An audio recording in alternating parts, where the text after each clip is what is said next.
నీవు ఫలించుట చూడాలని నిన్ను నాటినదై తండ్రి.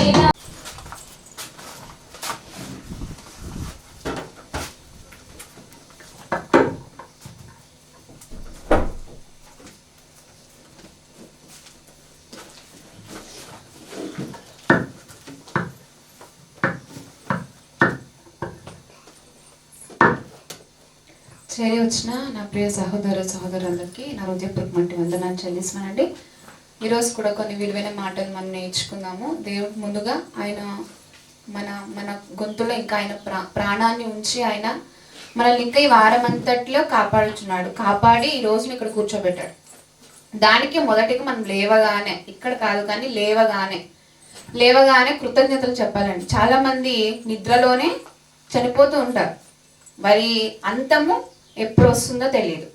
సో అయినా మన అంతాన్ని ఆయన ముందుకు తోస్తూ మన ప్రాణాన్ని ఇంకా ఆయన కాచి కాపాడి ఈ రోజుని ఇక్కడ కూర్చోబెట్టాడు. దానికి ఆయన కృతజ్ఞతలు చెల్లిస్తూ మనం ప్రార్థించుకొని వాక్య భాగంలోనికి వెళ్దాం. ప్రియులారా, కళ్ళు మూసుకొని ప్రార్థించుకుందాం. పరిశుద్ధుడు అయిన మా కన్న తండ్రి, ప్రభువా, ఇగో తండ్రి, ఈ రోజున తండ్రి మరొక్కసారి ప్రభువా మీ కృపలో మమ్మల్ని కాచి భద్రపరిచి మీ మాటలు తండ్రి మరొకసారి వినిపించేందుకు తండ్రి మమ్మల్ని కూర్చోబెట్టిన విధానం బట్టి మీకు స్తోత్రములు చెల్లిస్తున్నాం తండ్రి.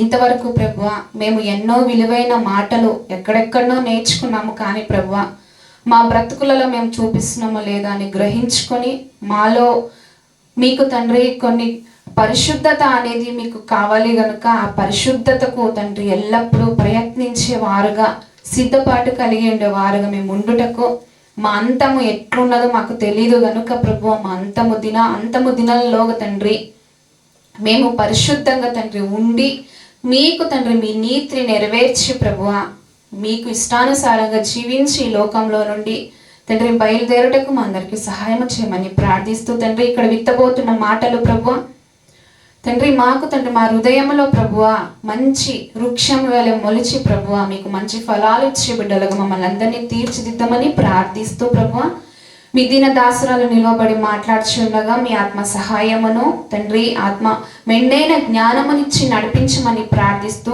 తండ్రి నన్ను మరుగు చేసి మీరే ముందుండి మాట్లాడమని ప్రార్థిస్తూ తండ్రి కేవలము నా నోరును మాత్రమే మీరు వాడుకుంటున్నారు కనుక ప్రభువా మాకంతా తండ్రి ఎంతో గొప్ప విలువైన మాటలు ప్రభువా జ్ఞానాన్ని మాకు నూరి పోస్తున్న విధానం బట్టి మీకు స్తోత్రములు చెల్లిస్తూ తండ్రి వినేవారుకున్న ప్రభువా శ్రద్ధ ఆసక్తి తండ్రి మాలో ఎక్కువ ఉండి మీ మాటలు నేర్చుకుని దాని ప్రకారంగా జీవించే బిడ్డలుగా మమ్మల్ని అందరినీ మార్చమని తీర్చిదిద్దమని ప్రార్థిస్తూ యేసుక్రీస్తు నామములో అడుగుచున్నాం మా కన్న తండ్రి, ఆమేన్. మరొకసారి అందరికీ వందనాలు చెల్లిస్తానండి. ఈరోజే కాదని ప్రతిరోజు వింటూనే ఉన్నాం మాటలు, దేవుని వాక్యం అనగా ఆయన మనస్సు నుండి వచ్చే మాటలు. ఇది కేవలం ఒట్టిగా మనం తీసేయకూడదండి. ఆయన మనస్సులో ఏదైతే మన గురించి అనుకుంటూ ఉన్నాడో ఆ మాటలు బైబిల్ గ్రంథంలో లిఖించబడి దీనికోసం ఎంతో మంది భక్తులు ప్రయాసపడి ట్రాన్స్లేషన్ చేయుటకు వారి రక్తాన్ని కూడా చిందించే వారు కూడా ఉన్నారండి, మిషనరీలు చాలా మంది. ఈ బైబిల్ ఈ రోజున మనము ఇంత ఈజీగా చదువుకోగలుగుతున్నామంటే, ఇంత ఈజీగా మనం మాట్లాడగలుగుతున్నామంటే దీని వెనుక ఎంతో కష్టార్జితము వారి రక్తము ఉందండి. దీన్ని మనం గుర్తించి కేవలం ఇక్కడ వచ్చి బైబిల్ పట్టుకొని ఇంట్లోకి వెళ్ళి ఇసిరేసి అలాంటి వారు కూడా ఉన్నారు. దాని అలా ఉండకుండా మనం బైబిల్ చదువుతున్నామంటే లేదా అందులో నుండి మాటలు మనము ఎవరైనా వివరిస్తున్నప్పుడు వింటున్నామంటే దాని వెనుక ఎంతో కష్టార్జితం ఉందని గుర్తించి మనము ఆ మాటలు చదువుకొని ముందుకెళ్ళండి. ఆయన మనస్సు అయినా మన చేతిలో ఉన్న ఈ బైబిల్ ఆయన మనస్సును మనం చదువుతున్నాం. ఫస్ట్ ఆఫ్ ఆల్ అది గుర్తించాలి. ఆయన మనస్సు ఏంటి అనేది దీంట్లో మనం చదువుకుంటే మనకు అర్థమైపోతూ ఉంటుంది. కానీ ఆ మనస్సును చదవలేక నిర్లక్ష్యపరిచే వాళ్ళు ఇంకొంతమంది, అలాంటి వారుగా ఉండకూడదండి. ఇప్పుడు మనము కొంతమంది మనుషులు మనల్ని ఇష్టపడాలంటే వారికి నచ్చిన క్వాలిటీస్ మనలో ఉంటే మాత్రమే ఇష్టపడతారు. వాళ్ళకి నచ్చితే మాత్రమే. మన మనుషుల్లోనే ఇంత నచ్చితే నేను లైక్ చేసే విధంగా వాళ్ళు ఉండాలి, నేను ఇష్టపడే విధంగా వాళ్ళు ఉండాలి. కొన్ని లక్షణాలు మనం కోరుకుంటాం. మన భర్త విషయంలో కానీ లేదా భార్య విషయంలో కానీ కుటుంబంలో కొంతమంది ఎవరైనా ఫ్రెండ్స్ కానీ వారిలో కొన్ని లక్షణాలు మనకు నచ్చిన విధంగా ఉంటే మాత్రమే వారిని మనం ఇష్టపడతాం. మనుషులే ఈ విధంగా క్వాలిటీస్ కోరుకుంటున్నారంటే ఇంకా దేవాది దేవుడు మనల్ని చేసిన ఆయన కన్న తండ్రి ఎంతో కష్టం మన కోసం ఇంత సృష్టించి మన కోసము ఆహారం కానీ ఎన్నో జీవులు మన చేతికి అప్పగించి ఇంత చేస్తున్నారంటే ఇంకా ఆయన ఎలాంటి క్వాలిటీస్ కోరుకుంటున్నాడండి మనలో నుండి. మనుషులైన మీరు కోరుకుంటూ ఉంటే మనల్ని చేసిన దేవుడు ఇంకెంతగా ఎక్స్పెక్ట్ చేస్తాడు కదా. ఈ ఎక్స్పెక్టేషన్ ఏంటి? మన మీద ఎలాంటి ఎక్స్పెక్టేషన్ అయినా పెట్టుకున్నాడు, ఎలాంటివి ఆయన కోరుకుంటున్నాడు. మన బ్రతుకు ఎలా ఉంది ఈ రోజులో? మన బ్రతుకు అందరూ మనల్ని ఇష్టపడాలనేది ఏం లేదండి. అందరూ రూల్ ఏం లేదు కదా. కొంతమంది ద్వేషిస్తే కొంతమంది ఇష్టపడతారు. సో మనము ఆలోచించాల్సిన విషయం ఏంటి అంటే మనుషుల మెప్పు మనకు కాదు, కానీ మన దేవాది దేవుడు మన బ్రతుకుని ఇష్టపడుతున్నాడా లేదా అనేది మనం గ్రహించుకోవాలి. ఆ క్వాలిటీస్ ఏంటి, మనలో ఏముండాలి అనేది ముందు మనం చూసుకుందాం. అందులో ఒక మాట చూసుకుందామండి. సామెతల గ్రంథము 16వ అధ్యాయము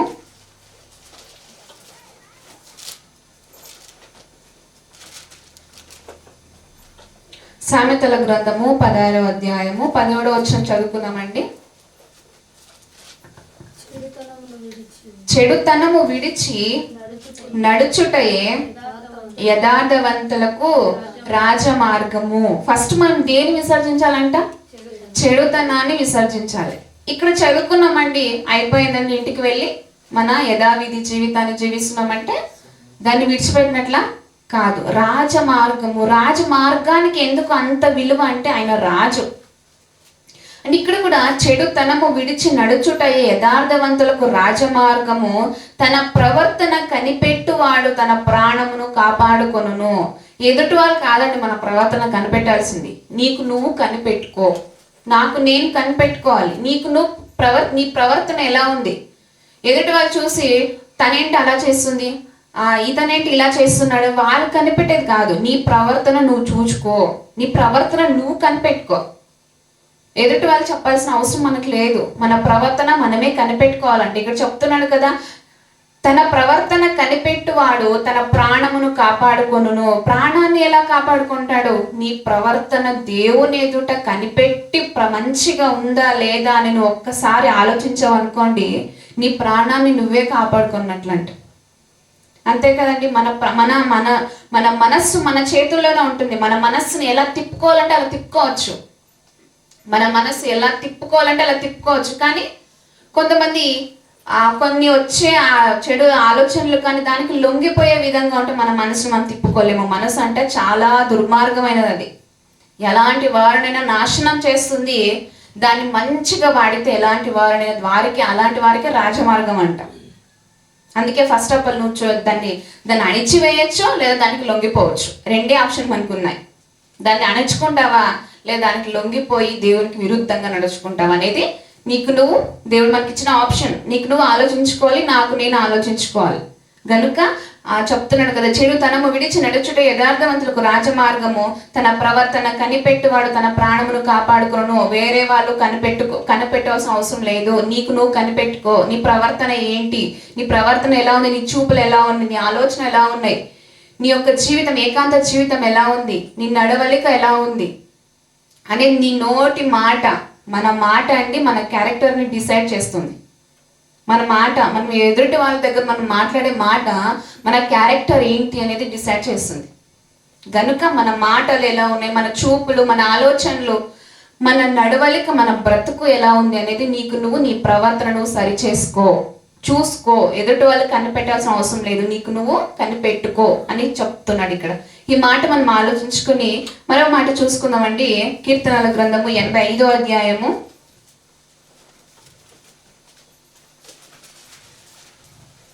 85వ అధ్యాయము 8వ వచనం చదువుకుందాం పిల్లరా. ఆయన మనకు ఒక మాట సెలవిస్తున్నాడంట. ఆ మాట ద్వారా ఏం సెలవిస్తున్నాడు అనేది చూసుకుందాం. చదవండి. దేవుడైన యెహోవా సెలవిచ్చిన మాట నేను చెవిన పెట్టేదను. ఇది ఎవరు రాసిన కీర్తన అండి? కోరాహు కుమారులు రాసిన కీర్తన. ఇక్కడ చదువుని ఫస్ట్ ఉంది కదా, కోరాహు కుమారులు కీర్తన అని ఉంది. 85వ అధ్యాయం చూడండి పైన, ప్రధాన గాయకునికి కోరాహు కుమారుల కీర్తన. ప్రతిదీ దావీదు గారిది కూడా ఉన్నదండి. కోరహ కుమారులు కూడా ఉంది. మనం ఫస్ట్ దాని టైటిల్ ఆలోచించి చూసుకొని చదువుకోవాలి. మనం చదవండి. 8వ వచనం. దేవుడైన యెహోవా సెలవిచ్చిన మాటను నేను చెవిన పెట్టేదను. ఏం చేస్తున్నాడంటే ఆయన చెవిన పెడుతున్నాడంట. కొంతమంది చూడండి, పెద్దవాళ్ళు పిల్లలకి ఏదైనా చెప్పినప్పుడు వారు చెవిన పెట్టరు. చెప్తే నువ్వే చెప్పుకుంటూలే అని చెప్పేసి వెళ్ళిపోతూ ఉంటారు. కానీ ఇక్కడ చెప్తున్నాడు, దేవుడైన యెహోవా సెలవిచ్చిన మాటను నేను చెవిన పెట్టేదను. ఈరోజు మనం కూడా చెవిన పెట్టాలి. చెవిన పెట్టేదను. చదవండి. ఆయన తన ప్రజలతోనూ తన భక్తులతోనూ శుభవచనము సెలవిచ్చును. ఆ శుభవచనం ఏంటనేది చదువుకుందాం. వారు మరలా బుద్ధిహీనులు కాకుందురు గాక, మన దేశములో మహిమ నివసించున్నట్లు ఆయన రక్షణ ఆయనకు భయపడు వారికి సమీపముగానున్నది. ఇక్కడ ఏం నివసిస్తుందంటే దేశంలో ఏంటి నివసిస్తుంది? మహిమ నివసిస్తుంది. కాబట్టే ఇంకా మనుషులు ఈ భూమి మీద ఉన్నారండి. ఆయన ఒక్కసారి కోపం తెచ్చుకొని నాశనం చేయాలనుకుంటూ ఒక్క చూపు చాలండి ఆయనకు. కానీ ఇక్కడ దేశమందు మహిమ నివసిస్తుందంట. మన దేశంలో మహిమ నివసించున్నట్లు ఆయన రక్షణ ఆయనకు భయపడు వారికి సమీపముగానున్నది. ఈ దేశంలో మహిమ నివసిస్తుంది కాబట్టే ఇప్పుడు భూమి మీద మనుషులు నివసిస్తున్నట్లు మహిమ నివసిస్తుందంట. అంటే దేవుని మహిమ, ఆయన మహిమ నివసిస్తుంది కాబట్టి ఈ రోజు మనం ఇంత చక్కగా కూర్చోగలుగుతున్నాం. హాస్పిటల్స్ లో సంథింగ్ ఎక్కడైనా చూసినప్పుడు చాలా వాళ్ళు ఏదో వ్యాధితో కానీ రోగంతో కానీ చాలా ఇబ్బంది పడుతుంటున్నారండి. చాలా ఇబ్బంది. వాళ్ళు ఎంత ఏడుస్తూ, కొంతమంది నవ్వుతూ బయటకు వస్తే హాస్పిటల్ నుండి, కొంతమంది ఏడుస్తూ అక్కడే కన్నీళ్లు కారుస్తూ ఎంతో వేదనతో ఉంటారు. అంటే మనము నవ్వుతూ మన జీవితాలను అప్పుటకు గడుపుతూ ఉంటున్నామంటే ఆయన మహిమ మన మీద ఉంది కాబట్టి, ఈ దేశంలో ఇంకా ఉంది కాబట్టి చాలా మంది బ్రతుకులలో నవ్వులు ఉన్నాయి. నవ్వులు లేని పరిస్థితి ఏంటి అంటే వారి ఆలోచనలు, వారి ప్రవర్తన వారి కనిపెట్టుకోపోవుట వల్లనే వారి బ్రతుకులను విచ్ఛిన్నంగా చేసుకుంటున్నారండి. గనుక చూద్దామండి, మరొకసారి చదువుకుందాము. మన దేశంలో మహిమ నివసించినట్లు ఆయన రక్షణ ఆయనకు భయపడు వారికి సమీపముగానున్నది. కృపా సత్యములు కలిసి కొనినవి, నీతి సమాధానములు ఒకదానికొకటి ముద్దు పెట్టుకొనినవి. ఈ మాట ఏంటి? ఇప్పుడు నేను అప్పుడే చెప్పాను, మనలో మనుషులు ఇష్టపడే కొన్ని క్వాలిటీస్ ఉంటాయి. మనుషులే ఇష్టపడే క్వాలిటీస్ కావాలని మనుషులు కోరుకున్నప్పుడు మన దేవుడు ఎలాంటి కోరుకుంటాడు అని చెప్పాను కదా. ఇక్కడ మనం చూసినట్లయితే కృపా సత్యములు కలిసి కొనినవి, నీతి సమాధానములు ఒకదానికొకటి ముద్దు పెట్టుకొనినవి. నీతి సమాధానము, నేను చెప్పిన క్వాలిటీస్ నీతి సమాధానము రెండు. ఈ నీతి సమాధానము మనలో ఎలా ఉంటుంది, ఎలా ఉండాలి, దేని ద్వారా మనకి నీతి సమాధానం వస్తుంది? ఇక్కడ చెప్తున్నాడు, నీతి సమాధానంలో ఒకదానికొకటి ముద్దు పెట్టుకొనినవి. అవి అక్క చెల్లెలు లాంటివండి. ఇంకొకటి, ఒక తల్లి ఆ బిడ్డను స్వచ్ఛంగా పవిత్రంగా ఒక ముద్దు పెట్టుకుంటుంది అంటే అందులో ఉన్న ఒక బంధము. ఒక తల్లి బిడ్డ వలె ఇక్కడ నీతి సమాధానం ఒకదానికొకటి ముద్దు పెట్టుకుంటుందంట. అంటే ఈ నీతి సమాధానము మన హృదయంలో ఉందా అనేది మనం ఆలోచించుకోవాలి. ఈ నీతి సమాధానములు ముద్దు పెట్టుకొనినవి భూమిలో నుండి సత్యము మొలుచును. భూమిలో నుండి ఆల్రెడీ సత్యం మొలిచేసింది, నీ హృదయంలో మొలిచిందా? ఇది క్వశ్చన్ మార్క్ మనకు. నీ హృదయంలో, నా హృదయంలో మనకు మొలిచిందా? ఇదేంటంటే ఎప్పుడు సత్యం వింటూనే ఉంటాం, ఇంకా మొలిచిందని అని అనుకుంటున్నారేమో. కాదు, మన హృదయంలో మనం పైకి నటించే జీవితం కాదు, కానీ మన హృదయ ఆలోచనలు, అంతరంగపు స్వభావం ఎలా ఉంది అనేది మన తండ్రికి తెలుసు. సో సత్యము భూమిలో మొలిచిపోయిందంట ఆల్రెడీ, కానీ నా హృదయంలో మొలిచిందా? మొలిచిందా లేదా? ఒక్కసారి మీరు క్వశ్చన్ వేసుకోండి, ఎలా ఉంటుందో. లేదండి ఇక్కడికి వచ్చినప్పుడు మాత్రమే మేము సత్యం వింటున్నాము, బయటికి వెళ్ళిన తర్వాత ఆ సత్యాన్ని మేము పాటించట్లేదు అని మన మనస్సాక్షి కొంతమందికి ఎవరికైనా గద్దిస్తుందేమో. మార్చుకోవాలండి. అక్కడ ఆయన చెప్తున్నాడు కదా, భూమిలో నుండి సత్యము మొలుచును, ఆకాశంలో నుండి నీతి పారజూచును. ఆకాశంలో నీతి అంట పారజూస్తుందంట. ఎవరిలో నీతి కనిపిస్తుందో, నాకు కావాల్సిన క్వాలిటీస్ ఎవరిలో ఉందో అని ఆకాశంలో నుండి దేవుడు పారజూస్తూ ఉంటాడండి. మనని ఎవరి నీతి ఎలా ఉంది. నీతి లేని వాళ్ళు చాలా మంది ఉంటారు. దేవుడు వారికి ఎన్నో విలువైన ఒక పాత్రలు ఇచ్చినప్పటికీ కూడా వారు వాడుకోలేక దేవునికి విరుద్ధంగా పాపం చేసేవాళ్ళు ఇంకొంతమంది ఆయన ఇచ్చిన పనిని స్వచ్ఛంగా చేసి పవిత్రంగా వారి ఆత్మలను అప్పగించి వెళ్ళిపోయిన వాళ్ళు ఇంకొంతమంది. భక్తుల జీవితాలను మనం ఆలోచించినప్పుడు వారు ఎంతో రోషం కలిగి దేవుని కొరకు పని చేశారండి. దాంట్లో ఒక 50% కూడా మనం నడుచుకోలేని ఒక ఆలోచన కూడా కొంతమందికి రాదు. మన హృదయంలో సత్యం అనేది ఒకసారి మొలిచింది అనుకోండి, దాన్ని మంచి పెద్ద వృక్షము చేసి ఆ వృక్షములో మంచి ఫలాలు దేవునికి అందించగలం. గనుక ప్రియులారా, మన హృదయంలో సమాధానము, నీతి అనేది మొలిచిందా లేదా అనేది మనం ఆలోచించుకోవాలి. అలాగే చదువుకుందాం. ఆకాశంలో నుండి నీతి పారజూచును, యెహోవా ఉత్తమైన దానిని అనుగ్రహించును, మన భూమి దాని ఫలమిచ్చును, నీతి ఆయనకు ముందు నడుచును, ఆయన అడుగు జాడలు అది నడుచును. నీతి అంట దేవుని ముందర నడుస్తుందంట. దేవుని ముందర నడుస్తున్న నీతి నీ హృదయంలో నడుస్తుందా ఆలోచించుకోవాలి. మన హృదయంలో నడుస్తుందా? ఆయన ముందర నీతి నడుస్తుందంట. అంటే ఆయన నీతి గల న్యాయాధిపతి. సమాధానానికి కర్త ఎవరు? యేసుక్రీస్తు ప్రభువారు. నీతి గల న్యాయాధిపతి తండ్రి అయితే సమాధానానికి కర్త క్రీస్తు ప్రభువారు. ఈ రోజులో సమాధానం ఉందా సంఘంలో అంటే సమాధానానికి కర్త కాదని అల్లరికి కర్త చేసేసారండి. వ్యాపారపుటుగా మార్చేశారు దేవుణ్ణి. క్రీస్తు ప్రభువారు వ్యాపారపుటి ఇల్లుగా ఆనాడు ఎలా అయితే వాళ్ళు క్రీస్తు ప్రభువారు కోపం పడ్డాడో, కొరడాలు చేసి వారిని కొట్టాడో, వ్యాపారపుటి ఇల్లుగా చేసేసాడు నా తండ్రి గుహను అని చెప్పేసి ఆయన ఎంత బాధపడ్డాడో, ఈరోజు నేటి క్రైస్తవులుగా వ్యాపారపుటి సంఘముగా మార్చేశారండి. పరిశుద్ధతకు ఆయన కర్త అయితే, సమాధానానికి ఆయన కర్త అయితే, సమాధానానికి కర్త కదా అల్లరికి కర్త అన్నట్లుగా మార్చేసి వారికి అనుకూలంగా జీవించే వాళ్ళు ఇంకొంతమంది. అలాంటి వారిగా కాకుండా ఈ రోజున మన ఒక మనస్సులో సత్యము మొలిచిందా లేదా, నీతి సమాధానానికి చోటు ఉందా లేదా, మన మనస్సులో పెద్దపీట వేసేయాలండి. దేనికి? నీతికి, సమాధానానికి. ఆ క్వాలిటీస్ ఎక్కువ దేవుడు ఇష్టపడుతూ ఉంటాడు. అలాగే చదువుకున్నాం, నీతి ఆయనకు ముందు నడుచును, ఆయన ముందు నడుస్తుందంట నీతి. సో మన హృదయంలో నడుస్తుందా ఆలోచించుకోవాలండి మనము. మరమాట చూద్దాము. కీర్తనల గ్రంథము 34వ అధ్యాయము. కీర్తనల గ్రంథము 34వ అధ్యాయము 14వ వచనం అండి. కీర్తనలు 34:14. కీడు చేయటమని మేలు చేయము, సమాధానము వెతికి దాని వెంటాడము. సమాధానాన్ని ఏం చేయాలంటండి? వెతికి వెంటాడాలంట. ఇప్పుడు మనం వెతకాలి అంటే ఎలా వెతకాలి? దాన్ని బైబిల్లో వెతకాలి. ఆయన మనస్సైన బైబిల్ని మనం వెతకాలి. ఇప్పుడు సమాధానం అనగానే ఒక కుటుంబాన్ని మనం తీసుకున్నప్పుడు, భార్యాభర్తల ఇరువురులో మధ్యలో మనం ఒకసారి ఆలోచించినప్పుడు, వారి భార్యాభర్తల మధ్యలో ఏదో గొడవ వచ్చిందండి. గొడవ వచ్చి బాగా ఆ భార్య మీద ఆ భర్తకు కోపం వచ్చేసింది.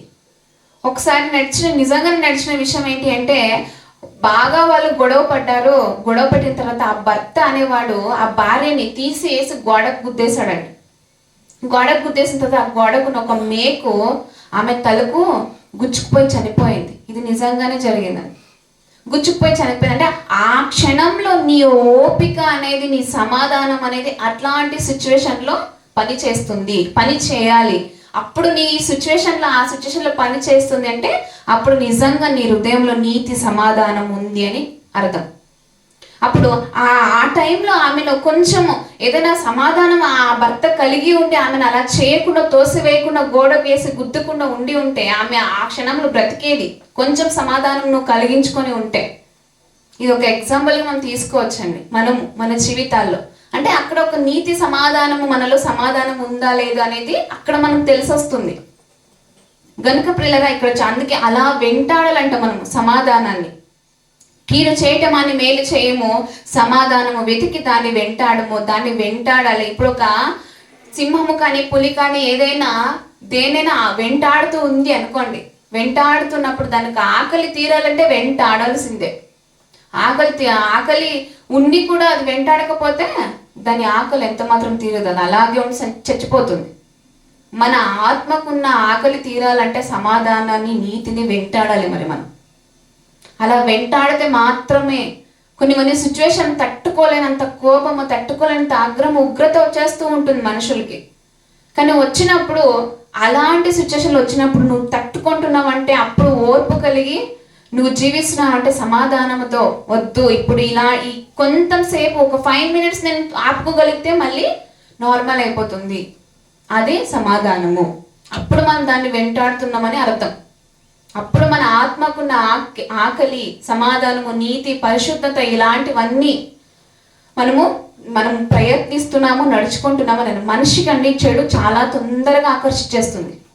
మనిషి తొందరగా ఆకర్షించేస్తుంది. అలాగే దానికి లొంగిపోయామనుకోండి వెంటనే నాశనం కూడా వచ్చేస్తుంది ప్రియులారా.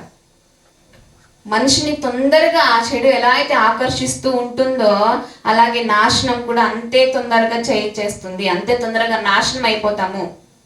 గనుక గుర్తించాలి, దాన్ని మనం వెంటాడాలి. మంచి మనకు నిదానంగా అర్థమైనప్పటికీ కూడా గొప్పవాడినిగా మంచి మనల్ని ఏదో ఒక రోజు నిలబెడుతుంది. అప్పుడు మనకు సమాధానము, నీతి అనేది మనం వెంటాడినప్పుడు గొప్పవాడినిగా ఎప్పుడో ఒకప్పుడు మనల్ని నిలబెడుతుంది. దాన్ని మనం గుర్తించుకోవాలి. మరో మాట చూద్దామండి. కీర్తనల గ్రంథము 46వ అధ్యాయము 4వ వచనము. కీర్తనల గ్రంథం 46వ అధ్యాయము 4వ వచనం పిల్లరా. ఒక నది కలదు, దాని కాలువలు దేవుని పట్టణమును, సర్వోన్నతుని మందిరపు పరిశుద్ధ స్థలమును సంతోషపరచుచున్నవి. ఒక నది కలదు, ఒక హృదయము కలదు. నీలో నాలో ఒక నది కలదు, ఒక హృదయము కలదు. ఆ హృదయంలో దాని కాలువలు దేవుని పట్టణము, సర్వోన్నతుని మందిరపు పరిశుద్ధ స్థలమును సంతోషపరచుచున్నవి. దేవునికి ఆలయమున్న మన దేహములో, మన హృదయములో దేవునికి మనము సంతోషపరచుచున్నామా? ఒక నది కలదంటే దానికి కాలువలు దేవుని పట్టణమును, సర్వోన్నతిని మందిరపు పరిశుద్ధ స్థలమును సంతోషపరచుచున్నవి. మన హృదయము కలదు. ఆ కాలువలు అనగా మన ఆలోచనలుగా మనం తీసుకోవచ్చు. మన ఆలోచనలు దేవునికి సంతోషపరిచే విధంగా ఉన్నాయా? ఆలోచనకర్త, నా ఆలోచనలకి కర్త ఎవరు? అపవాది ఆలోచనలు చేసేవాడు కూడా అపవాది కర్త. సో ఈ రోజున నా ఆలోచనలకు, మనకు వచ్చే చెడు ఆలోచనలు కానీ మంచి ఆలోచనలు కానీ, మనలో కలుగుతున్న ఆలోచనలకి కర్త ఎవరు మనం ఆలోచించుకోవాలి. ఈ రోజున ఎవరండి మనకు కర్త? అది నీకు నువ్వు, నాకు నేను పరీక్షించుకొని మీరు స్వీయ పరీక్ష చేసుకోండి. షుగర్ టెస్ట్ ఎలా అయితే ఉంటుందో, బీపీ చెక్ ఎలా అయితే ఉంటుందో అలా మనం చెక్ చేసుకోండి. మన ఆలోచనలకి కర్త ఎవరు? ఇక్కడ ఒక నది అనగా మనం ఒక హృదయాన్ని తీసుకోవచ్చు. మన హృదయము ఒక నది అనగా ఒక హృదయము. కాలువలు ఆలోచనలు, అక్కడ కాలువలు ఉంటాయి. ఎక్కడో మనము ఒక నదికి కాలువ తీసామంటే మన ఇష్టం ఎలా అయినా తీయచ్చు దానికి కదండి. మన హృదయం మన ఇష్టం, దాన్ని ఎలా అయినా నడిపించుకోవచ్చు. మన హృదయాన్ని గట్టిగా లాగిపెట్టి ఒకటి ఇచ్చి కామ్గా ఉండనియచ్చు. చెడు దారుల్లోకి వెళ్ళనివ్వకుండా మన హృదయాన్ని మన చేతుల్లోనే ఉంటుంది. లేదా పాపానికి లొంగిపోయే విధంగా మన హృదయం ప్రేరేపిస్తున్నప్పుడు మనం లొంగిపోతున్నామంటే ఆ లొంగిపోయే విధంగానే నాశనం కూడా దాని వెనక వస్తూ ఉంటుంది అని అర్థం. మన చేతుల్లోనే ఉంది ఏదైనా కానీ. గనుక ఇక్కడ ఒక నది కలదు, దాని కాలువలు దేవుని పట్టణమును, సర్వోన్నతిని మందిరపు పరిశుద్ధ స్థలమును సంతోషపరుచుచున్నవి. ఆ పరిశుద్ధ స్థలమును ఆయన సంతోషపరుస్తున్నాడంట. ఈ సంతోషపరిచిన వ్యక్తి ఎవరు? ఆయన ఎవరు? ఒకసారి ఆయన చూసుకుందామండి. రోమాపత్రిక 5వ అధ్యాయము. ఇలా ఒక ఆయన జీవితాన్ని దేవుని కోసం ఇచ్చి, మన కొరకే వచ్చి, దేవుని నీతిని నెరవేర్చి, ఆయనకు ఇచ్చిన మాట చిత్తానుసారంగా నెరవేర్చి వెళ్ళిన ఆయన మనకు ఏం నేర్పిస్తున్నాడు? ఆయన నెరవేర్చిన, ఆయన పట్టణంలో సర్వోన్నతిని మందిరపు పరిశుద్ధ స్థలమును సంతోషపరిచిన వ్యక్తి ఆయన. చూద్దామండి రోమాపత్రిక 5వ అధ్యాయము. రోమాపత్రిక 5వ అధ్యాయము మొదటి వచనమండి. 25వ వచనం నుంచి చదువుకుందామండి పైన. ఆయన మన అపరాధముల నిమిత్తము అప్పగింపబడి మన నీతిమంతులముగా తీర్చబడుటకై లేపబడెను. కాబట్టి విశ్వాస మూలమున మనము నీతిమంతులముగా తీర్చబడి మన ప్రభు అయిన యేసుక్రీస్తు ద్వారా దేవునితో సమాధానము కలిగి ఉందుము. నీతి సమాధానంలో ఒకదానికొకటి ముద్దు పెట్టుకుంటున్నాయి. మన హృదయంలో నీతి సమాధానములు మనలో ఉన్నాయా లేదా అని మనం ఆలోచించుకోవాలి. ఇక్కడ అంటే ఆయన మన అపరాధముల నిమిత్తం అప్పగింపబడి మనము నీతిమంతులముగా తీర్చబడటకై లేపబడెను. మన నీతి కొరకు ఆయన చనిపోయి లేపబడ్డాడు. ఆ త్యాగాన్ని ఒకసారి మనం గుర్తు చేసుకోవాలి. తర్వాత కాబట్టి విశ్వాస మూలమున మనము నీతిమంతులముగా తీర్చబడి మన ప్రభు అయిన యేసుక్రీస్తు ద్వారా దేవునితో సమాధానము కలిగి ఉందము. దేవునితో సమాధానం మనకు ఉందండి. ఆయన ఎప్పుడు సమాధానంగానే ఉంటాడు. కానీ ఆయనకు విరుద్ధంగా మనము పనులు చేస్తున్నామంటే, ఆయనకి ఇష్టం లేని పనులు మనం చేస్తున్నామంటే అప్పుడు దేవునికి మనకున్న బాండింగ్ అనేది కట్ అయిపోతుంది. ఇప్పుడు ఒక వ్యక్తి మనకి ఇష్టానుసారంగా జీవిస్తున్నాడంటే ఆ వ్యక్తి మధ్యలో మనకు ఎంతో మంచి బాండింగ్ మనలో ఉంటుంది. మంచిగా వారికి ఇష్టమైన క్వాలిటీస్ ఉంటే మాత్రమే. మరి దేవుడు ఇంకంత ఎక్స్పెక్ట్ చేస్తాడండి మనలో. విశ్వాస మూలముగా మన నీతి కొరకు ఆయన చనిపోయాడు, మళ్ళీ లేపబడ్డాడు. కానీ మన నీతి కొరకు ఆయన చనిపోయాడు కదా, ఆ చనిపోయే ఆ త్యాగాన్ని మనం గుర్తు చేసుకొని మన జీవితంలో నీతి సమాధానం ఉందా లేదా, మనం దేవునితో సమాధానం పడుతున్నామా లేదా అనేది మనం ఆలోచించుకోవాలండి. నాకు దేవునికి ఒక్కసారి మనసు పెట్టి మనం ఆలోచించాలి. నాకు దేవునికి సమాధానం ఉందా, నాకు నా భర్తకు లేదా నాకు నా పిల్లలకి సమాధానం ఉందా లేదా అన్నట్టు మనం ఆలోచించుకోవాలి. సమాధానం ఉందా మన దేవునితో మనం గ్రహించుకోవాలండి. మనం పరీక్ష చేసుకోవాలి ప్రతిరోజు. అందుకని క్రైస్తవ్యానికి ఇది కేవలము దిద్దుబాటుగానే మారిపోతుంది. సిద్ధపాటు ఎప్పుడైతారండి? క్రైస్తవ్యానికి మనకి ఇది దిద్దుబాటు కాదు. ఇంకా సిద్ధపాటు కలిగిన వారుగా మనం ఉండాలి. సిద్ధపాటు లేని కన్యకలు వారు ఎలా నాశనం అయిపోయారండి. దాన్ని ఒక ఎగ్జాంపుల్గా మనం తీసుకుంటే, సిద్ధపాటు కలిగి ఉన్న కన్యకలు వారు క్రీస్తు ప్రభువారు రాగానే సిద్ధము కలిగిన వారు ఆయనతో వెంట వెళ్ళిపోయారు. సిద్ధపాటు లేని వాళ్ళు అక్కడే నాశనం అయిపోయారు. సో అలాంటి వారుగా మనం ఉండకూడదు ప్రియులారా. సిద్ధపాటు కలిగిన వారుగానే మనం ఉండాలి. ఆయన మన కొరకు, మన నీతి కొరకు, మనలో నుండి నీతి రప్పించాలని ఆయన చనిపోయాడు. ఆ త్యాగం మనం గుర్తు చేసుకుంటున్నామా? చేసుకోవాలండి. అలా చేసుకొని కాబట్టి విశ్వాసం మూలమున మనం నీతిమంతులుగా తీర్చబడి మన ప్రభు అయిన యేసుక్రీస్తు ద్వారా దేవునితో సమాధానం కలిగి ఉందము. మనం ఒకసారి గుర్తు చేసుకునే త్యాగాన్ని, నా నీతి దేవునికి అనుకూలంగా ఉందా లేదా, సమాధానం ఉందా లేదా అనేది మనం ఆలోచించుకోవాలి.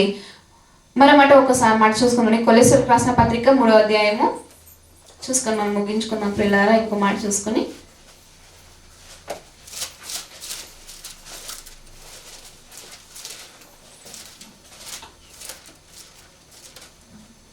అపోస్తుడైన పౌలు గారు కొలెస్సీలకు రాసిన పత్రిక 3వ అధ్యాయము 15వ వచనం ప్రియులారా. 3వ అధ్యాయము 15వ వచనం.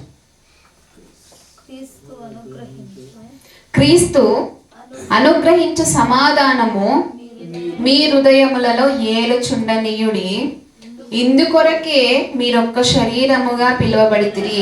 దేన్ని ఏలాలంటే మనము ఏలడం అంటే ఏంటండి? దాన్ని గట్టిగా పట్టుకొని, ఇప్పుడు ఒక భర్త భార్య, మనము భార్యని భర్త ఏలుతాడు కదా, అలాగా ఇలా ఏలినప్పుడు క్రీస్తు అనుబంధం. సరే అండి, చదువుకుందామండి. క్రీస్తు అనుగ్రహించు సమాధానమును మీ హృదయములలో ఏలుచుండనీయుడి. మన హృదయము దేన్ని ఏలుతుంది?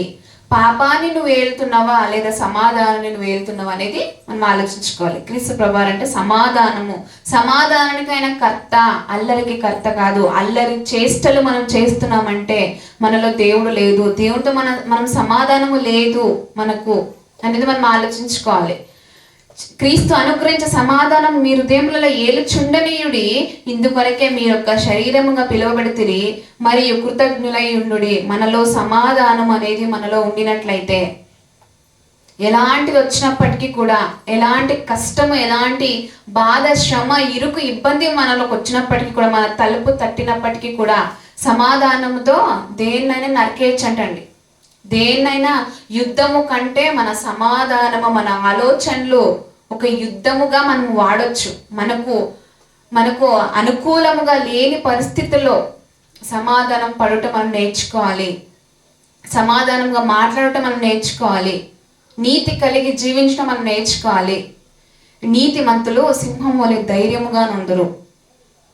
వాక్య భాగం సెలవిస్తుంది, నీతిమంతులు సింహము వలె ధైర్యంగా ఉందరు. ఆ సింహంకి ఎందుకంటే అంత టీవీ, అంత ధైర్యం దానికి ఎలా వచ్చింది? దాని బలము దాన్ని నమ్ముకుని ఉంటుంది. ఈ రోజున మన బలం ఏంటి? మనం ఏ బలాన్ని మనం నమ్ముకుంటున్నాం? దానికి అంత టీవీ ఎందుకంటే దాని బలము అలాంటిది. ఏదైనా వచ్చినా కూడా అది ఎదుర్కోదు. ఎలాంటిది వచ్చినా కూడా దానికి విరుద్ధముగా యుద్ధము చేయడానికి వెళ్తుంది, కానీ ఎంత మాత్రం అది లొంగిపోదు. దానికి చనిపోయేంత వరకు అది యుద్ధం చేస్తుంది కావాలంటే, దాని శత్రువులతో కావాలంటే. అంత టీవీ, అంత ధైర్యము. అంటే నీతి నువ్వు కలిగి ఉండినట్లయితే, నీతిమత్వం నీలో ఉండినట్లయితే ఆ సింహానికి మనకు పోలుస్తున్నాడండి. మళ్ళా ధైర్యంగా మనం ఉండగలుగుతాము. తప్పు చేసే వాళ్ళకు ధైర్యం ఉండదు. నీతి కలిగి నువ్వు జీవిస్తున్నావంటే ఆ సింహం వలె నువ్వు ధైర్యంగా ఉంటావు అని వాక్యభాగం సెలవిస్తుంది. గనుక నీతిని మన హృదయంలో ఏలనివ్వాలి. నీతికి, సమాధానానికి మన హృదయంలో పెద్ద పీట వేసేయాలి, సింహాసనం వేయాలి. సింహాసనం వేసిన వారు అయితే మాత్రమే దేవునితో సమాధానము, ధైర్యము, ఆ సింహం వలె ధైర్యంగా మన జీవితాలు ఉంటాయి. ఎలాంటి కష్టం వచ్చినా దాన్ని మన సమాధానంతో, దేవుని బలముతో ఎదుర్కోగలుగుతాం. మనలో సింహాసనము నీతికి, సమాధానానికి ఉండాలి ఫస్ట్ ఆఫ్ ఆల్. అలా ఎదుర్కొన్న వారిని మనం ఒక మాట చూసుకొని మనం ముగించుకున్న పిల్లరా, 2 కొరింథీయులకు రాసిన పత్రిక 10వ అధ్యాయము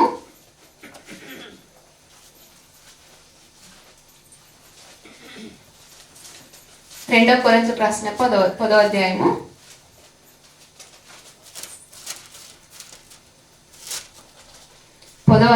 3వ వచనం అండి. మేము శరీరధారులమై నడుచుకొంచున్నను శరీర ప్రకారము యుద్ధము చేయము.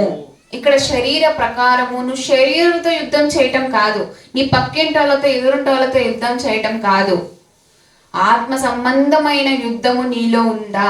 చేసిన వాళ్ళని మనం చూసుకుందామండి. ఇక్కడ మేము శరీరధారులమై నడుచుకొనుచున్న శరీర ప్రకారము యుద్ధము చేయము, మా యుద్ధోపకరణములు శరీర సంబంధమైనవి కావు గాని. యుద్ధము ఉపకరణాలు అంటే సామాన్లు, యుద్ధము చేయడానికి కాదు కానీ మన హృదయంలో వచ్చే ప్రతి ఆలోచన, చెడు ఆలోచనలు యుద్ధము చేయాలంట. అలా చేయాలంటే ఫస్ట్ ఆఫ్ ఆల్ మనలో నీతి, సమాధానము, పరిశుద్ధత అనేది మనలో ఉండాలి. వాటితోనే చెడు ఆలోచనలతో యుద్ధము చేయగలుగుతాం. అవే మన సామాగ్రిలు, అవే మనకు ఒక బలం. చదువుకుందాం. అలాగే శరీర సంబంధము కావు గాని దేవుని ఎదుట దుర్గములను పడద్రోయ జాలినంత బలము కలవై ఉన్నవి.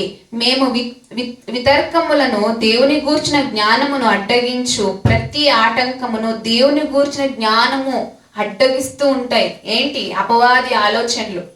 అందుకే మన ఆలోచనకర్త ఎవరు అని అడిగాను నేను. మన ఆలోచనకర్త అపవాదిన లేదా క్రీస్తు ప్రభువారా దేవుడు అనేది మనం ఆలోచించుకోవాలి.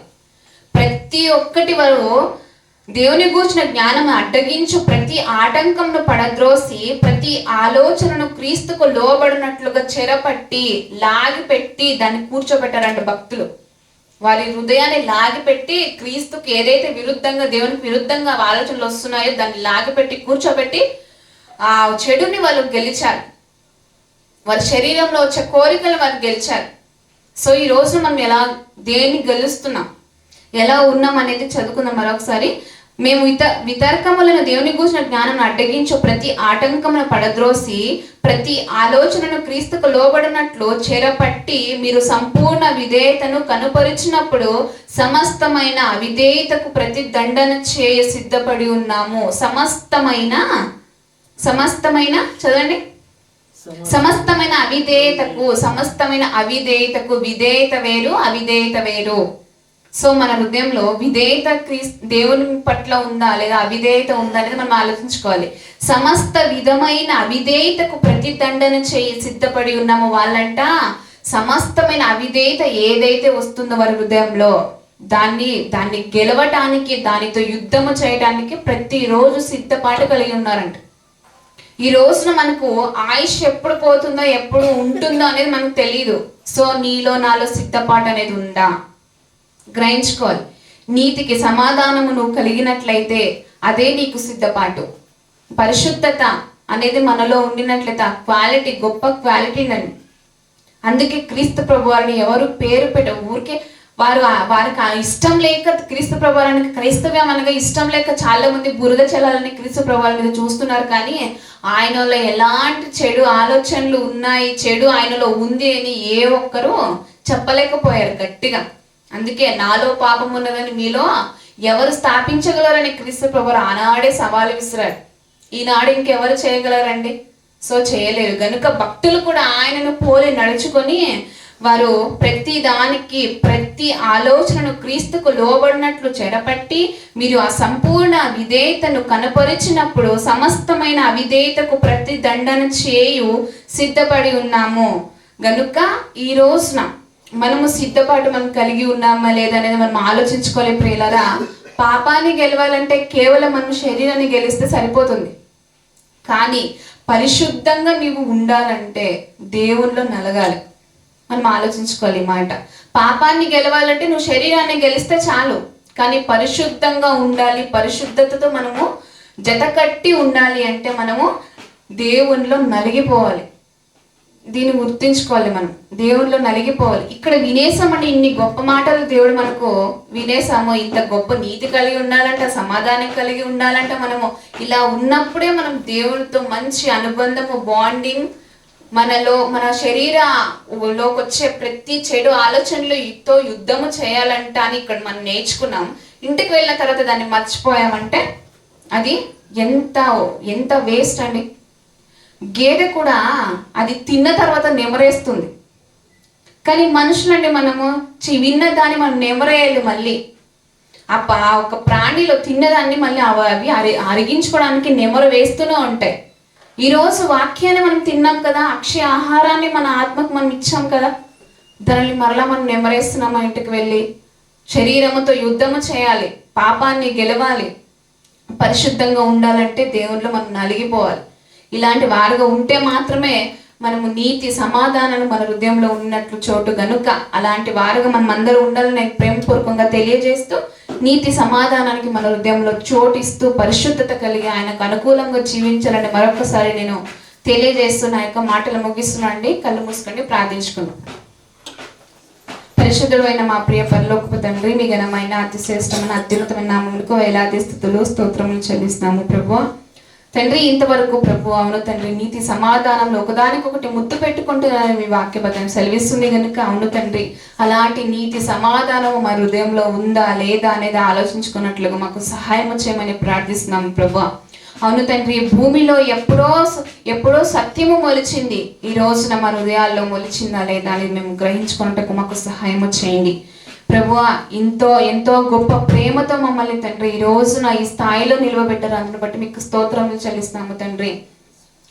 ఎంతో మందికి వాక్యపు నీరు లేక ఎండిపోతున్నారు ప్రభు, వారందరినీ మీరు జ్ఞాపకం చేసుకోండి ప్రభు. అవును తండ్రి, శరీరంలో వచ్చే కోరికలు, ఆలోచనలు ప్రభు, చెడు ప్రేరేపణలతో తండ్రి లొంగిపోయి నశించిపోయే వారే మాకు ఎక్కువగా తండ్రి ఉంటున్నారు ఈ లోకంలో. కనుక అలాంటి స్థితిలోనికి మేము వెళ్ళిపోకుండా అలాంటి వారిని కూడా రక్షించే మాదిరికరమైన జీవితాన్ని మాకు అనుగ్రహిస్తారని మేము నమ్ముచు ఉన్నాము ప్రభు. అను తండ్రి, శరీరంతో యుద్ధము అనేది తండ్రి మీ యొక్క ఆత్మ సంబంధమైన విషయాలతో యుద్ధము చేయుటకు యుద్ధోపకరణములు తండ్రి, ఆత్మ సంబంధమైన యుద్ధోపకరణములతో ఆనాడు భక్తులు యుద్ధము చేశారు. అలాంటి యుద్ధోపకరణములు మాకు కూడా తండ్రి అనుగ్రహించి మా బ్రతుకులను తీర్చిదిద్దుకొని తండ్రి నీతి సమాధానము కలిగి తండ్రి మీ నీతిని తండ్రి నెరవేర్చే బిడ్డలుగా మమ్మల్ని అందరినీ తీర్చిదిద్దామని ప్రార్థిస్తూ, ఇక్కడ కూడి వచ్చిన ప్రతి ఒక్క బిడ్డను, వారి కుటుంబాన్ని తండ్రి, వారికి ఏదైతే తండ్రి వారి అనుకూలంగా లేని బాధలు, కష్టాలు తండ్రి వస్తూ ఉన్నాయి తండ్రి. ఆ బాధ కష్టాలు మీరు జ్ఞాపకం చేసుకోండి ప్రభు. చెప్పుకోలేని వేదనతో తండ్రి ఎవరైనా ఉన్నట్లయితే వారిని కూడా మీరు జ్ఞాపకం చేసుకోండి ప్రభు. వారి హృదయ అంతరంగాలు మీరు ఎరిగి ఉన్నారు కనుక ఆ హృదయంలో దేని విషయంలో అయితే నలిగిపోతున్నారో ప్రభు, వాటిని తండ్రి మీరు మీ పరిశుద్ధత తండ్రి ప్రభువ వారిని తీర్చిదిద్ది ప్రభువ వారికి అనుకూలముగా తండ్రి మీకు అనుకూలంగా వారిని మార్చుకోమని ప్రార్థిస్తూ తండ్రి, చెప్పుకోలేని వేదనతో బాధతో ఉన్న వాళ్ళని వారికి మీరే ఆధారము గనుక, ఆశ్రయము దుర్గము మీరే గనుక తండ్రి, మమ్మల్ని అందరినీ తండ్రి మీ అరచేతిలో మీరు చెక్కుకున్నారు కనుక దాన్ని గుర్తించి మీరు మా వెన్ను తట్టి ఉంటారు కనుక, మా వెనుకనే మీరు ప్రతిరోజు ఉంటారు కనుక దాన్ని మేము గుర్తించి పరిశుద్ధత కలిగి పవిత్రత కలిగి నిష్కల్మషము తండ్రి మాలో నుండి తండ్రి ప్రభు మాలో నుండి బయలుదేరుటకు మాకు సహాయం చేయమని ప్రార్థిస్తూ ఘనత మహిమ ప్రభువులు మీ ఒక్కరికి చెల్లిస్తూ మాకు కాదు ప్రభు మీకే మీ నామానికి మహిమ తెచ్చుకొని బిడ్డలుగా మమ్మల్ని అందరినీ మార్చమని ప్రార్థిస్తూ మా కొరకు అనే ఉన్న మా ప్రియ రక్షకుడు మీ ప్రియ కుమారుడైన యేసుక్రీస్తు ప్రభువారి పేరిట ఈ ప్రార్థన మనలు సమర్పించుకుంటాం మా కన్న తండ్రి. ఆమేన్. అందరికీ వందనాలండి. Thank you. God bless you.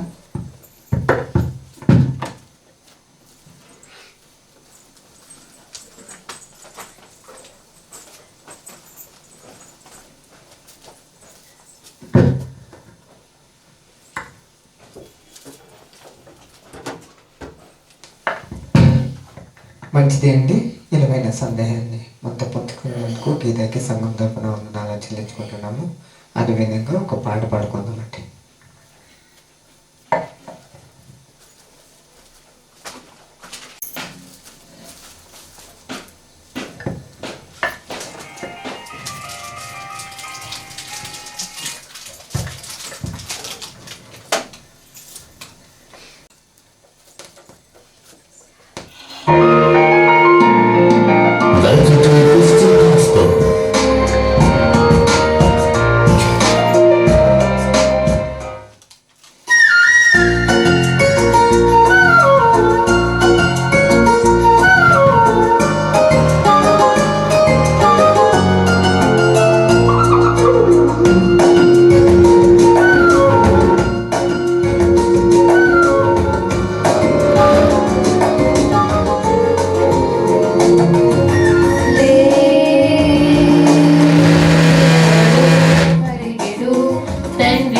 కోసమే నీ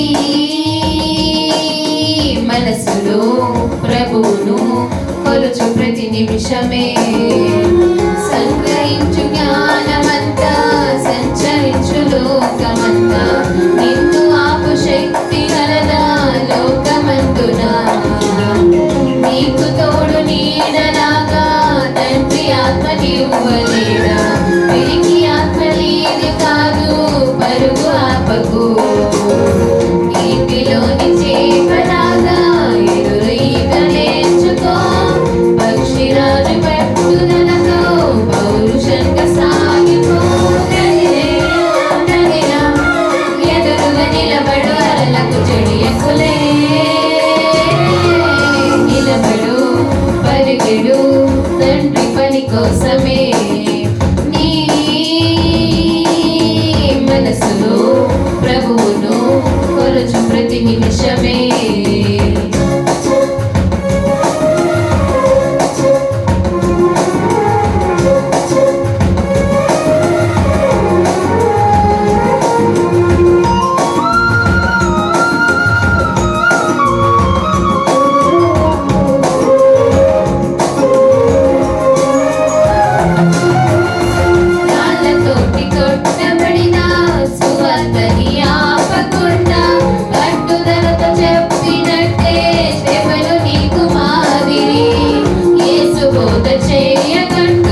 సోదరి గోతిలోన దాచుకు ముత్యం లెక్క అడుగుతాడిది సత్యంలే నిలబడు పరిగెడు తండ్రి పని కోసమే నీ మనసులో ప్రభువును కొలుచు ప్రతి నిమిషమే సంగ్రహించు జ్ఞానమంతా సంచరించు లోకమంతా ఇందు ఆకు శక్తి కలదా లోకమందునా నీకు తోడు నీడలాగా తండ్రి ఆత్మ నిరువలేడా పెరిగి ఆత్మ నీది కాదు పలుకు ఆపకు నీటిలోని చేపలాగా ఎదురు ఈత నేర్చుకో పక్షిరాజు పట్టుదలతో పౌరుషంగా సాగిపో నదిలా ఎదురుగా నిలబడు అలలకు జయించులే నిలబడు పరిగెడు తండ్రి పని కోసమే నీ మనసులో ప్రభువును కొలుచు ప్రతి నిమిషమే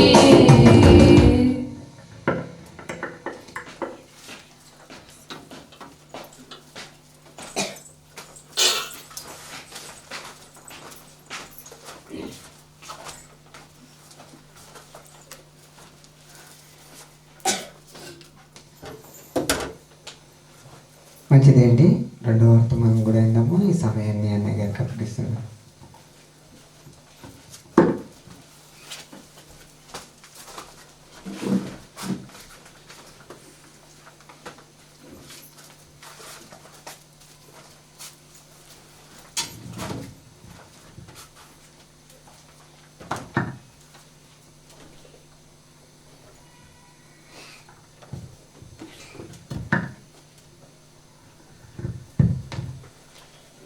దేవుని నా పరిశుద్ధమైన నామానికి స్తోత్రం కలుగుగాక.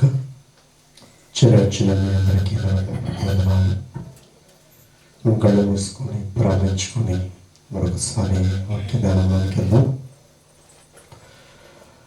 పరిశుద్ధుడు మహాపరిశుద్ధుడైన మా కన్న తండ్రి, విధమైన మహోన్నతమైన సర్వోన్నతమైన మమ్మలకు కోటి స్తోత్రాలు వందనాలు చెల్లిస్తున్నాం ప్రభా.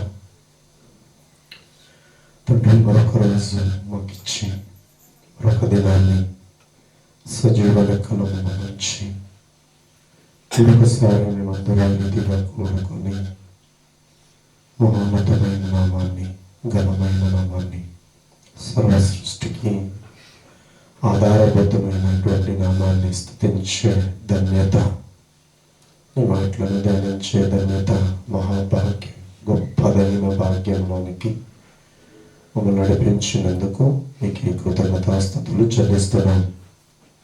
లోతైన భావాలు మాకు వినబడుతున్నప్పుడు వినే చెవులు మాకు దయచేయండి.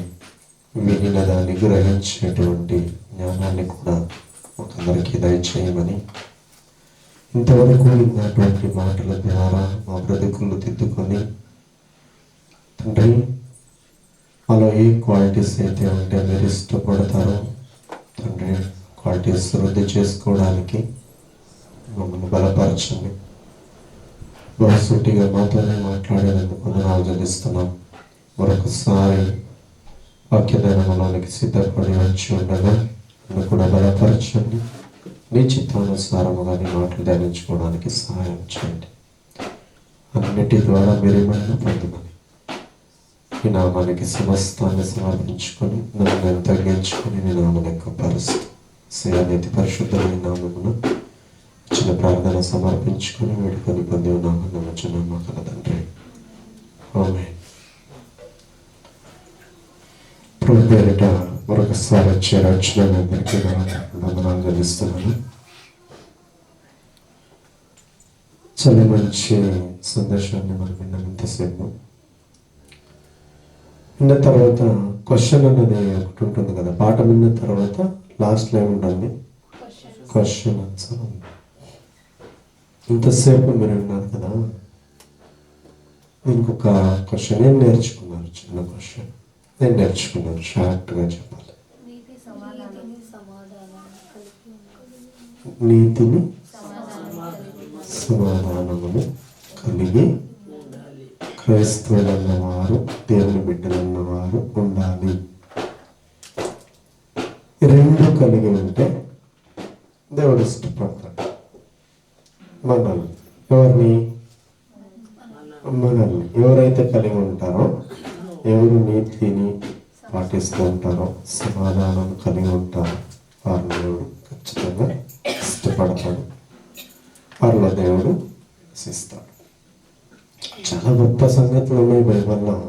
చాలా చాలా విలువైనటువంటి సంగతులు, మనకి ఇంకా అర్థం కానివి ఎన్నో ఉన్నాయి. దేవుడు ఒక్కొక్కటిగా మనకు అర్థం చేయించాలని మన ప్రార్థనలు ఉండాలి. ఒక్కొక్కటిగా నేర్పించు ప్రభువా, నేను నేర్చుకునే లోకంలో నీకు విధేయత చూపించాలన్న కోరిక మనలో ఉండాలి. కోరిక ఉంటే తీరుస్తాడు దేవుడు. కోరిక ఉంటే అది మంచి కోరిక అయితే దేవుడు తీరుస్తాడు. నేటి కాలంలో నిజంగా ఇలాంటి మంచి కోరికలు కోరేవారు లేరు. ఇలాంటి సత్యాలు, లోతైన భావాలు ధ్యానించి సంఘానికి చెప్పాలి, సంఘాన్ని బలపరచాలి అనే ఆలోచన కలిగిన వారు కూడా కరువైపోతున్నారు ఈ రోజుల్లో. మనకు కావాల్సిందంటే దేవునిలో బలపరచాలి, సిద్ధపరచాలి, నడిపించాలి. అలాంటి బోధలు చాలా అవసరం. ఇలాంటి బోధలు ఈ కాలంలో అపూర్వమైపోయాయి, చాలా కరువైపోయాయి. ఎక్కడ చూద్దామన్నా మీరు వస్తే చాలు, మీరు నమ్ముకుంటే చాలు, సంఘంలో మీరు కనబడితే చాలు, మీకు ఏదో వచ్చేస్తుంది, అది వచ్చేస్తుంది, ఇది వచ్చేస్తుంది, అది చేసుకుంటారు. ఇదే బోధలు కనబడుతున్నాయి. కానీ మీలో ఇలాంటి క్వాలిటీస్ ఉండాలి. ఇలాంటి క్వాలిటీస్ ఉంటే దేవుడు ఇష్టపడతాడు. ఇలాగే మీరు సిద్ధపడాలి అని చెప్పేవారు. అందుకే మనం చేయాల్సింది ఏంటంటే, మీరు ఇష్టపడే బోధ మాకు వినబడాలి ప్రభా, మీరు ఇష్టపడే జీవితం మేము జీవించాలి ప్రభా, మీరు మెచ్చే జీవితం మేము జీవించాలి ప్రభా. అలాంటి జీవితాన్ని మాకు దయచేయాలి. ప్రార్థనలు మనలో ఉండాలా ఉండాలండి, ఖచ్చితంగా ఉండాలి. నిజంగా అప్పుడు దేవుడు ఆయన మనస్సును మన మధ్య మనకు వెల్లడిపరుస్తాడు. ఆ వెల్లడిపరిచినప్పుడు మనం ఆ వెలుగును ప్రకాశిస్తాం, జీవితాలు బాగుంటాయి. అలాంటి ధన్యతలోనికి దేవుడు మనల్ని నడిపించుకున్నాం. రోజుల్లో చూసేదైతే ఇప్పుడు ఎలాగా గ్రంథంలో ప్రభువారు చాలా విషయాలు పొందుపరుచున్నారు. కొన్ని మనకి ఇంకా తెలుస్తున్నాయి, కొన్ని తెలుసున్నాయి, తెలుసుకోవాల్సినవి చాలా ఉన్నాయి లేదా?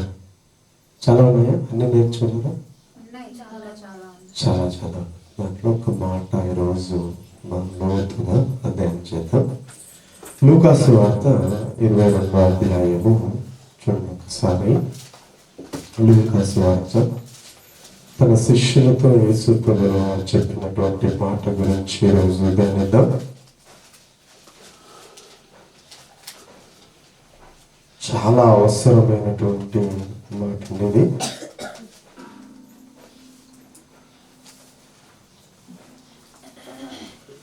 22వ అధ్యాయము 31వ వచనం నుండి. సీమోను ఇదిగో సాతాను మిమ్మును పట్టి గోధుమల వలె జల్లించుటకు మిమ్మును కోరుకొనెను గాని నీ నమ్మిక తప్పిపోకుండునట్లు నేను నీ కొరకు వేడుకొంటిని. ఈ వేడుకున్నటువంటిది నెరవేరిందా లేదండి? సీమోను విషయంలో, పేతురు విషయంలో నెరవేరింది. యేసు ప్రభుల వారిని పట్టుకున్నప్పుడు, ప్రభువా అందరూ నిన్ను విడిచి వెళ్ళినా నేను నిన్ను విడుదలను, చావు దగ్గర వరకు నీతో వస్తాను అన్నటువంటి పేతురు ఏమయ్యాడండి? గత వారం మనం విన్నాం, ఎంతమందికి జ్ఞాపకం ఉందో లేదు కానీ ఇదే సబ్జెక్ట్ మనం విన్నాం. పేతురు ఉన్నాడా పట్టుకున్నప్పుడు? జనాలు వేసి ప్రభుని పట్టుకున్నప్పుడు ఉన్నాడా పేతురు? ఈ సందర్భాన్ని మనం ఆలోచించినప్పుడు ఆ ఒక సందర్భాన్ని ముందుగానే గ్రహించినటువంటి యేసు ప్రభు వారు ఏం చెప్పారు? ముందుగానే పొంకుతావన్నాడు, పొంకాడు. ఇదేంటిది? ఏంటండి ఇది? ఎవరి పని అండి ఇది? పేతురు కళ కావడం ఎవరి పని అండి? యేసు ప్రభుతోనే ఉన్నాడు. యేసు ప్రభు చేసిన అద్భుతాలన్నీ చూశాడు, చూస్తున్నాడు, దగ్గరగా నడుస్తున్నాడు, ఆయనతో పాటు నడుస్తున్నాడు. ఇక్కడ వల్ల ఏమంటే వేశాడు, అద్భుతాన్ని చూశాడు, ఆశ్చర్యకార్యాలు చూశాడు. అంతగా నడుస్తున్నటువంటి పేతురు అలా కొనకడానికి కారణం ఎవరని నేను అడుగుతున్నాను. ఎవరండి? సాధారణ శోధకుడు మిమ్మల్ని శోధిస్తాడు, జల్లెడ వేస్తాడు. గోధుమలను జల్లెడ వేసినట్టు మిమ్మల్ని జల్లెడ వేస్తాడు. అప్పుడు మీరు పడిపోక ఉండినట్లు మీ కొరకై నేను ప్రార్థిస్తాను, మిమ్మల్ని నిలబడతా ఉన్నాడు. నిలబడ్డాడు పేతురు గారు. ఈ రోజుల్లో కూడా మనం చూస్తున్నాం. మరి ఇదే సందర్భము నేటి క్రైస్తవులైన మనము దేవుని వెంబడిస్తున్నాం, మనల్ని జల్లెడ వేస్తాడా లేదా? తప్పకుండా వేస్తాం. నిజంగా ఈ విషయాన్ని కాస్త పక్కన పెట్టి లోకం తట్టు వెళ్ళి చూస్తే దుష్టుడు ఒక్కొక్కరికి ఒక్కొక్క వల వేసి బంధించేశాడంటే కనబడుతుందా లేదా? బంధించడం. ఒక్కడు తాగడుకు బంధించబడ్డాడు, ఒక్కడు వ్యభిచారానికి బంధించబడ్డాడు, ఒక్కడు దొంగతనానికి బంధించబడ్డాడు. కనబడతారా లేదండి? మనకు కనబడతారా లేదా? లోకంలో తాగేవారు కనబడతారా? ఎంత బుద్ధి చెప్పిన వారికి ఎక్కుతుంది మైండ్కి, ఎక్కదు. వ్యభిచారం చేసేవారికి ఎంత చెప్పినా వాడు వింటాడా? వినుడు. ఏ ఊరిలో పడ్డబడ్డారండి వీళ్ళంతా? దుష్టుని యొక్క వలలో బంధించబడి ఉన్నారు. వీటిలో మనం బంధించబడి ఉండకూడదని దేవుని ఆలోచన, పడిపోకూడదని దేవుని ఆలోచన. అందుకే మంచి మాట మన కొరకై రాయబడింది చూడండి. యోబు గ్రంథము,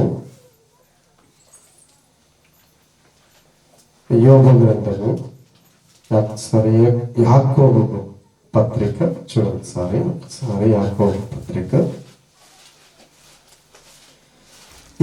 పత్రికలో ఒక మాట రాయబడింది. మొదటి అధ్యాయము 12వ వచనం చూడండి ఒకసారి.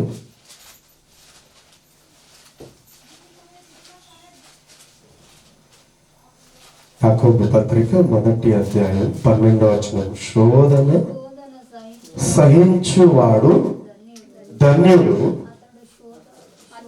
అతడు శోధనకు నిలిచిన వాడై ప్రభువు తను ప్రేమించు వారికి వాగ్దానము చేసిన జీవ కిరీటము పొందును. జీవ కిరీటము పొందును. శోధన రావడం సర్వేసామాన్యమండి. సర్వేసామాన్యముగా ప్రతి ఒక్కరిని దుష్టుడు ఏం కోరుకున్నాడంట? దేవుని దగ్గర ఏం కోరుకున్నాడండి మన పట్ల? మిమ్మల్ని శోధించడానికి, నన్ను శోధించడానికి పర్మిషన్ తీసుకున్నాడా లేదా? తీసుకున్నాడు. ఈ సత్యాన్ని మనం మనసులో పెడితే వాడు మనల్ని శోధించడానికి పర్మిషన్ దేవుని దగ్గర తీసుకున్నాడు కాబట్టి వాడు శోధిస్తాడు. చెడు ఆలోచనలు మన దగ్గరకు తోడుకొస్తాడు, చెడు ప్రేరేపణలు మనకు కలిగిస్తాడు. కానీ యాకోబు పత్రిక మొదటి అధ్యాయం 12వ వచనంలో దేవుని వాక్యం సెలవిస్తుంది, శోధన సహించువాడు ధన్యుడు, శోధనకు నిలిచిన వాడై ప్రభువు తన్ను ప్రేమించు వారికి వాగ్దానము చేసిన దేవుడు ఏం వాగ్దానం చేశాడండి మనకు? జీవ కిరీటమును మీకు ఇస్తానని వాగ్దానం చేశాడు. ఆ వాగ్దానాన్ని శోధన జయించువాడు పొందుకుంటాడని వాగ్దానం సెలవిస్తుంది. అర్థం సెలవిస్తుంది. శోధన ఎవరైతే సహిస్తారో జయిస్తారో వారికే జీవ కిరీటం అని వాక్యం సెలవిస్తుంది. ఇది కూడా మనసును పెట్టి ముందుకు వెళ్తే ప్రకటన గ్రంథము చూడండి. ప్రకటన గ్రంథము 3వ అధ్యాయము 21వ వచనంలో చూడండి, వారు చెప్తున్నారు. ప్రకటన గ్రంథము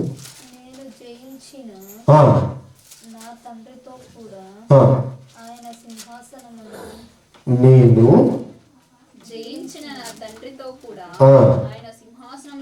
ఏది జయించాడండి? యేసు ప్రభువు గారు దేని జయించాడు? శోధన జయించాడు. ఆయన శోధన జయించి తండ్రి ఇచ్చే సింహాసనం మీద ఆయన ఆల్రెడీ ఆసీనుడై ఉన్నాడు. ఆయనను వెంబడిస్తున్న మనం కూడా ఏం చేయమంటున్నాడు? శోధనను జయించమని చెప్తున్నాడు. వారికే నా సింహాసనం మీద కూర్చుండబెట్టుకుంటానని సెలవిస్తున్నాడు. మరి ఈ రోజుల్లో ప్రతి ఒక్కరూ ఒక్కొక్క విధానంలో పడి నలిగిపోతున్నప్పుడు మనం తీసుకోవాల్సిన హెచ్చరిక ఏంటంటే మనకు దుష్టుడు ప్రేరేపించి కలిగించేటువంటి దుష్ట ఆలోచనలు ఏం చేయాలి? మనము ఏం చేయాలి?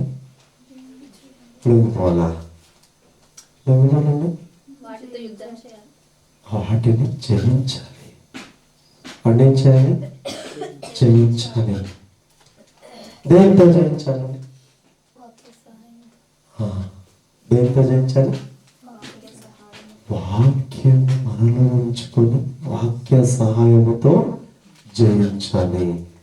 చెడు ఆలోచనలు ఎప్పుడు పోతాయండి మనలో నుండి? ఎప్పుడు పోతాయి? మన హృదయంలో వాక్యానికి చోటిచ్చి దేవునికి చోటిచ్చి దేవుని మాటలను మనం ధ్యానిస్తున్నప్పుడు మన హృదయంలో ఉంచుకున్నప్పుడు దుష్టుని ప్రేరేపణ మనము అధిగమించగలము, వాటిని జయించగలము. ఏదో ఒక చెడు ఆలోచన వచ్చినప్పుడు దేవుని ఆలోచన దేవుని మాటలు మనలో ఉన్నప్పుడు ఈ పని దేవునికి అసహ్యం. దేవునికి ఇది అసహ్యం. ఎందుకంటే అసహ్యం? ఎందుకు అసహ్యం? దాని ద్వారా మేల కాదు, కీడే. నిజంగా అందుకే ఇంకొక మాట చూసినప్పుడు చూడండి ఒకసారి. అందుకే ఇంకొక మాట దైవ గ్రంథంలో చూసేదైతే 1 కొరింథీయులకు రాసినటువంటి పత్రిక, కొరింథీయులకు రాసినటువంటి 1వ పత్రిక 10వ అధ్యాయము 12-13 వచనములో చూడండి. మనం అందుకే ఏం చేయాలంటే మనం నిలుచున్నాము, వెళ్తున్నాం ప్రార్థనకి, దేవుని ఆరాధిస్తున్నాము, నాకేం పర్వాలేదు అనుకుంటూ వస్తూ వెళ్తూ ఉన్నాం కదా, ప్రయాణిస్తూ ఉన్నాం కదా. ఈ ప్రయాణంలో మనం ఏం తీసుకోవాలంట? ఏ కేర్ తీసుకోవాలంట? పడిపోకూడదన్న విషయాన్ని కూడా మనము జ్ఞాపకంలో పెట్టుకోవాలి. ప్రార్థనకి వెళ్ళడమే కాదు, దేవుని ఆరాధించడమే కాదు, దేవుని మాటలు బోధించడమే కాదు, దేవుని పాటలు పాడడమే కాదు, సంఘములో కూర్చొని దేవుని వాక్యం వినడమే కాదు, నేను ఏ విషయంలో కూడా పడిపోకూడదు. ఏం చేయకూడదు? పడిపోకూడదు అన్న విషయాన్ని కూడా మన మనస్సును ఉంచుకోవాలి. ఎందుకంటే పాపము వలన మనకేంటంటే ప్రతిఫలం? పాపము వలన వచ్చే జీతం ఏంటి? మరణము. మరణం అంటే ప్రతి ఒక్కరూ భయపడతారండి. సర్వసామాన్యంగా చూసేదైతే ప్రతి ఒక్కరూ భయపడతారు. భయపడతారా? భయపడతారు. ఏదైనా సీరియస్గా ఉందంటే హాస్పిటల్కి వెళ్ళి ఫస్ట్ ఏం చెప్తారంటే డాక్టర్కి, ఎంత ఖర్చు అయినా పర్లేదండి, మా వాడు బ్రతకాలి, మా ఆమె బ్రతకాలి, ఎంత ఖర్చు అయినా పర్లేదండి, ఏమైనా పర్లేదండి, ఖర్చు చేస్తానండి, ఎంతైనా ఖర్చు చేస్తానండి, ఏం చేయాలి, బ్రతకాలి, బ్రతకాలి. దేవుడు కోరుకునేది అదే. విశ్వాసులుగా వస్తున్న మీరు, దేవుని ఆరాధించడానికి వస్తున్న మీరు, మనము బ్రతకాలి, దేవునిలో బ్రతకాలి, సత్యం మనలో ఉండాలి. అందుకే ఈ దుష్టుని శోధనను జయించడానికి ఎఫెసీ పత్రికలో చూడండి ఒకసారి 6వ అధ్యాయము మంచి ఆయుధాలు మనకి ఇచ్చాడండి ప్రభు. ఎఫెసీ పత్రిక 6వ అధ్యాయము 10వ వచనం నుండి చూడండి. తుదకు ప్రభు యొక్క మహాశక్తిని బట్టి ఆయన యందు బలవంతులై ఉండుడి. ఎందుకు ఆయన యందు బలమండి? ఆయన బలవంతుడు, ఆయన శోధనను జయించిన వాడు. ఆయన యవ్వన కాలములో యవ్వన స్త్రీ దగ్గర మాట్లాడుతున్నప్పుడు కూడా తన కోరికలను, ఏ కోరిక కూడా దుష్టుని ఆలోచన నెరవేర్చక దేవుని ఆలోచన నెరవేర్చిన వాడు. సమరయ స్త్రీ ఒక నీళ్ళకు వచ్చినప్పుడు అక్కడ ఎవరైనా ఉన్నారండి? ఏమీ లేదు, ఆమె ఒక్కతే ఉంది. యేసు ప్రభుల వారు ఒక్కరే ఉన్నారు అక్కడ. తన ప్రాయం ఎంతండి? ముసలివాడా యేసు ప్రభు? వయసైనవాడా? యవ్వనస్తుడు. ఆలోచిస్తే, నేటి కాలంలో ఆలోచిస్తే, యవ్వన కాలంలో ఉన్నటువంటి చెడు ఆలోచనలు ఈ ప్రపంచాన్ని ఏలుతున్నాయండి. వెళ్తున్నాయి, నిజంగా వెళ్తున్నాయి. ఏంట్లేదా? వెళ్తున్నాయి. పెళ్ళైన వారు కావచ్చు, పెళ్లి కాని వారు కావచ్చు, కోరికలు నిజంగా అణచుకోలేక, ఒక పద్ధతి లేక నిజంగా చాలా వరస్ట్గా తయారైపోతున్నారండి. చాలా వరస్ట్గా తయారైపోతున్నారు. యేసు ప్రభుల వారిని చూసినప్పుడు, ఆయన గురించి ఆలోచిస్తున్నప్పుడు మనం బలవంతులు కావాలంట. ఏం కావాలంట? బలవంతులు కావాలంట. చదవండి ఆ వాక్యాన్ని. తుదకు ప్రభు యొక్క మహాశక్తిని బట్టి, అది మహాశక్తి. కోరిక అణుచుకోవడము, దుష్టుని ఆలోచన సైడ్న పెట్టడము, దేవుని ఆలోచన మన నింపుకోవడము, అది దేవుని మహాశక్తి. ఆ మహాశక్తిని బట్టి మనం ఎలా ఉండాలంట? బలవంతులుగా ఉండాలంట. ఒంటిగా ఉన్నావా? 10 జనము మధ్యలో ఉన్నావా? ఎవరూ నిన్ను చూడట్లేదా? ఎవరూ చూడని చోట నువ్వు ఉంటున్నావా? అలాంటి స్థలములో నువ్వు ఉంటున్నావా? చీకటిలో ఉంటున్నావా? ఎవరు నిన్ను చూడలేదులే అని దేవుని మాటకు అవిధేయత చూపిస్తున్నావేమో గమనించుకోవాలి. ఈ రోజుల్లో ఎవరైనా చూస్తున్నారంటే ఒక రీతిలో అంటారు, ఎవరు చూడట్లేదంటే ఒక రీతిగా ఆలోచిస్తుంటారు. ఉన్నారా లేదండి? ఉంటారా లేదండి? ఉంటారండి. వాళ్ళు ఎవరంటే, మరలా ఎవరంటే, వీళ్ళు యేసు ప్రభుని నమ్మినవారు. ఏం చేసేవారేమో? యేసు ప్రభుని నమ్మినవారు, విశ్వాసులు.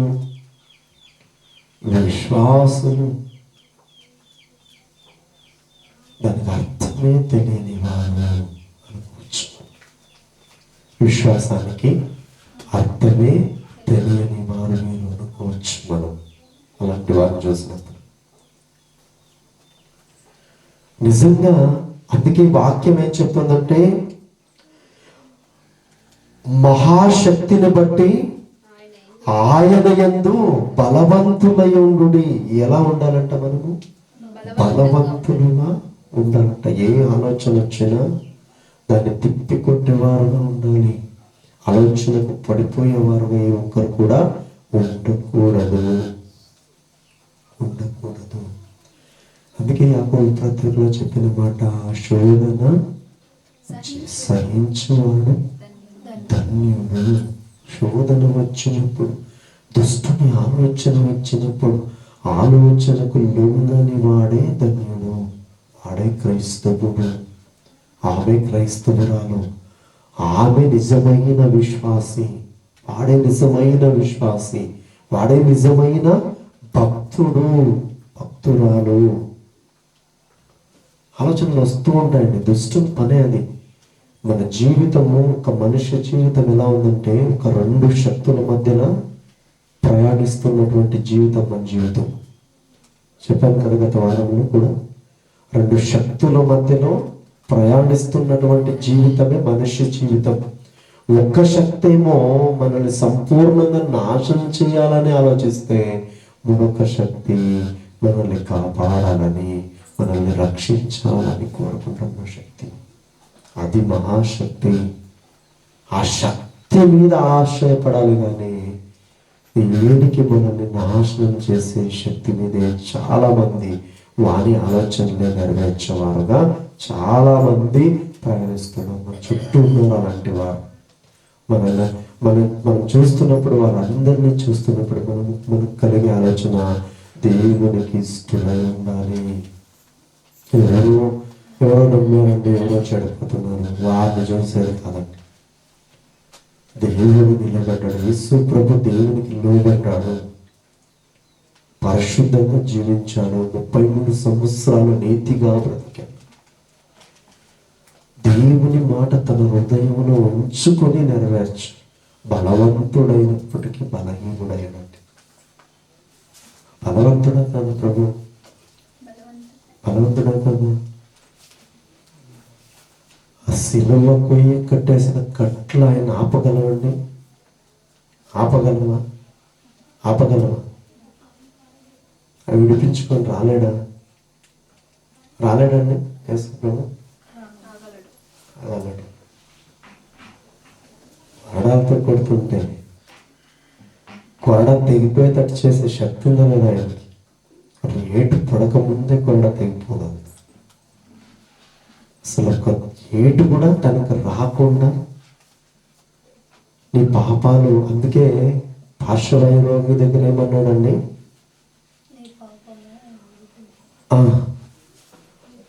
నువ్వు లేచి నడవమనడము ఈజీయా, పాపాలు క్షమించబడము ఈజీయా. పాపాలు క్షమించబడడం అంత కష్టం. ఆ కష్టం ఆయన తీసుకున్నాడు, ఆయన భరించాడు. ఆ కొరడా దెబ్బలు తినకపోతే మన పాపాలు పోవు. ఆ కొరడా దెబ్బ ఒక్కొక్కటి ఆయన చీల్చేయకపోతే మనం చేసిన పాపాలు పోవు. పాపం తీసివేయడమే కష్టం. అది తీసివేసుకోవడానికే రావాలి మనం. ఆ రోగం పోగొట్టుకోవడానికే సంగతిగా, ఆ రోగం నుండి విముక్తి కలిగించుకోవడానికే రావాలి. విముక్తి కలిగినప్పుడు లోబడి బ్రతకడానికి మనము రావాలి, భక్తి చేయాలి, ఆయన ఆరాధించాలి, ఆయన స్తుతించాలి. నిజమైన భక్తులుగా మారాలండి. ఒక్క మాటలో చెప్పాలంటే నిజమైన భక్తులుగా మారాలి. చాలా మంది మారిన వారిని చేస్తున్నాం సత్యవేదం లేదా వాళ్ళు ఎవరిని ఆదర్శంగా తీసుకోండి. ఎవరో పాస్టర్ చేయడమేనంటే వారిని చేసి మనం తను పడిపోతుంటాం. ఎవరో పాస్టర్ అంట ఇలా చేస్తుందంటే అలా చేస్తుందంటే ఆయన చూస్తాం. అందుకే ఇక్కడ ఎఫెసీ గ్రంథంలో, ఎఫెసీ పత్రికలో దేవుని పరిశుద్ధాత్మ ద్వారా ఏం చెప్తున్నాడంటే, ఆ దుష్టుని శోధించిన వాడు ధన్యుడు కదా, వానికే ప్రభుల వారు సింహాసనంతో, ప్రకటన గ్రంథంలో ఏం చెప్తాడు, శోధన జయించిన వానికి సింహాసాన్ని ఇస్తున్నట్టున్నాడు కదా. ఆ శోధకుడు కోరుకున్నాడు కదా ప్రభు దగ్గర, మనల్ని శోధిస్తానని, గోధుమను జల్లెడు వేసినట్టు మనల్ని జల్లెడు వేస్తానని పేతురుతో ప్రభువారికి చెప్పారు కదా. అదే మాట నేటి కాలంలో కూడా మన పట్ల కూడా జరుగుతుందండి. మన పట్ల కూడా మనల్ని శోధించడానికి కూడా ప్రభుల వారి దగ్గర వాడు పర్మిషన్ తీసుకున్నాడు. శోధిస్తూ ఉంటాడు, జల్లెడు వేస్తూ ఉంటాడు. ఆ శోధన మనం జయించాలి. ఆ జయించడానికి ఇక్కడ కొన్ని సూత్రాలు చెప్పాడండి. చూడండి, ఎఫెసీ పత్రిక 6వ అధ్యాయం 11వ వచనం చదువు. మీరు అపవాది తంత్రములను ఎదురించుటకు శక్తిమంతులగుటకు నగునట్లు. చూడండి, మీరు అపవాది తంత్రములను ఎదురించుటకు శక్తిమంతులగునట్లు. ఏం ఏం ఏం కావాలండి మనకు అపవాది తంత్రాలు ఎదురించాలంటే? శక్తివంతులు కావాలి. అలాగే దేవుడు మనకిస్తున్నటువంటి సర్వాంగ కవచాలు కూడా మనకు కావాలి. ఏం కావాలండి? సర్వాంగ కవచములు మనకు అవసరమే. ఆ సర్వాంగ కవచములు 2 భాగాలు సహోదరి ఇంతసేపు మనకి చాలా చక్కగా వివరించింది. నీతి, సమాధానము. నీతి 2 కవచము, సమాధానము 3 కవచము. ఆ కవచాలు లేకుంటే దుష్టుని మనం ఎదిరించలేము. వాటిని ధరించుకోమని చెప్తున్నాడు. చూడండి ఒకసారి అదే ఎఫెసీ పత్రిక చూడండి 6వ అధ్యాయము 14వ వచనం చదువు. ఎలాగనగా ఆ సర్వాంగ కవచమును ఎలాగ ధరించుకోవాలంటే మీ నడుమునకు సత్యమును దట్టి కట్టుకొని నీతి అను మైమరుపు తొడుగుకొని. నీతి అను మైమరుపు తొడుగుకొని. నీతి నీతి నీతివంతుడు. ఎవరైనా ఏదైనా జవాబుదారి చెప్పాలంటే నీతివంతుని చెప్తాడా, ఈ దొంగతనం చేసేవారికి జవాబుదారి ఇచ్చాడు. ఈ కాలంలో మనం చూసేదైతే ఏదో ఒక వ్యాపారం చేస్తున్నామంటే ఆ కళ్ళ దగ్గర కూర్చోబెట్టాలంటే నీతివంతులను కూర్చోబెడతామా, దొంగతనం చేసే వాళ్ళని కూర్చోబెడతామా? ఎవరు కూర్చోబెడతాము? అందుకే నీతి అనే మైమరుపు. మన చుట్టూ ఏమేసుకున్నామండి? ఏమేసుకున్నాం? మనం బాడీని కాపాడుకోవడానికి ఏం వేసుకున్నాం? బట్ట వేసుకున్నాం. నీతిని ఇలా ధరించుకోవాలి. మన చుట్టూ నీతి ఉండాలంట. ఏది చేసినా నీతి ఉండాలి. ఏది చేసినా ఏముండాలి? నీతి ఉండాలి. నీతి ఉన్నప్పుడు దుష్టుడు మనల్ని ముట్టలేడు. అది మన సర్వాంగాన్ని కాచే కవచం. అది దేవుడిచ్చినటువంటి కవచం. నీతిని నువ్వు ఎప్పుడు సర్వాంగ కవచముగా ధరించుకుంటావో నిజంగా దుష్టుడు వేసే బాణం నీకు తగలదు. నీతి అనే మైమరుపును తొడుక్కోవాలని చెప్తున్నాడు. మొదటి మాటగా చదవండి అదే వచనం 14వ వచనం. ఎలాగనగా మీ నడుములకు సత్యమును దట్టిని కట్టుకొని నీతి అను మైమరుపును తొడుగుకొని. నీతి అనే మైమరుపు మనం తొడుక్కోవాలండి, తొడుక్కోవాలి. చూడండి యోహాను గారు రాసినటువంటి సువార్తలో, యోహాను సువార్తలో 14వ అధ్యాయం 14వ వచనం చూడండి. సత్యం అంటే ఏంటో, సత్యం అనే దట్టి కట్టుకోవాలన్నాడు కదా. సత్యం అనే ఏం చెప్పాడు ఇక్కడ? దట్టి కట్టుకోవాలని. దట్టి అంటే ఏంటి?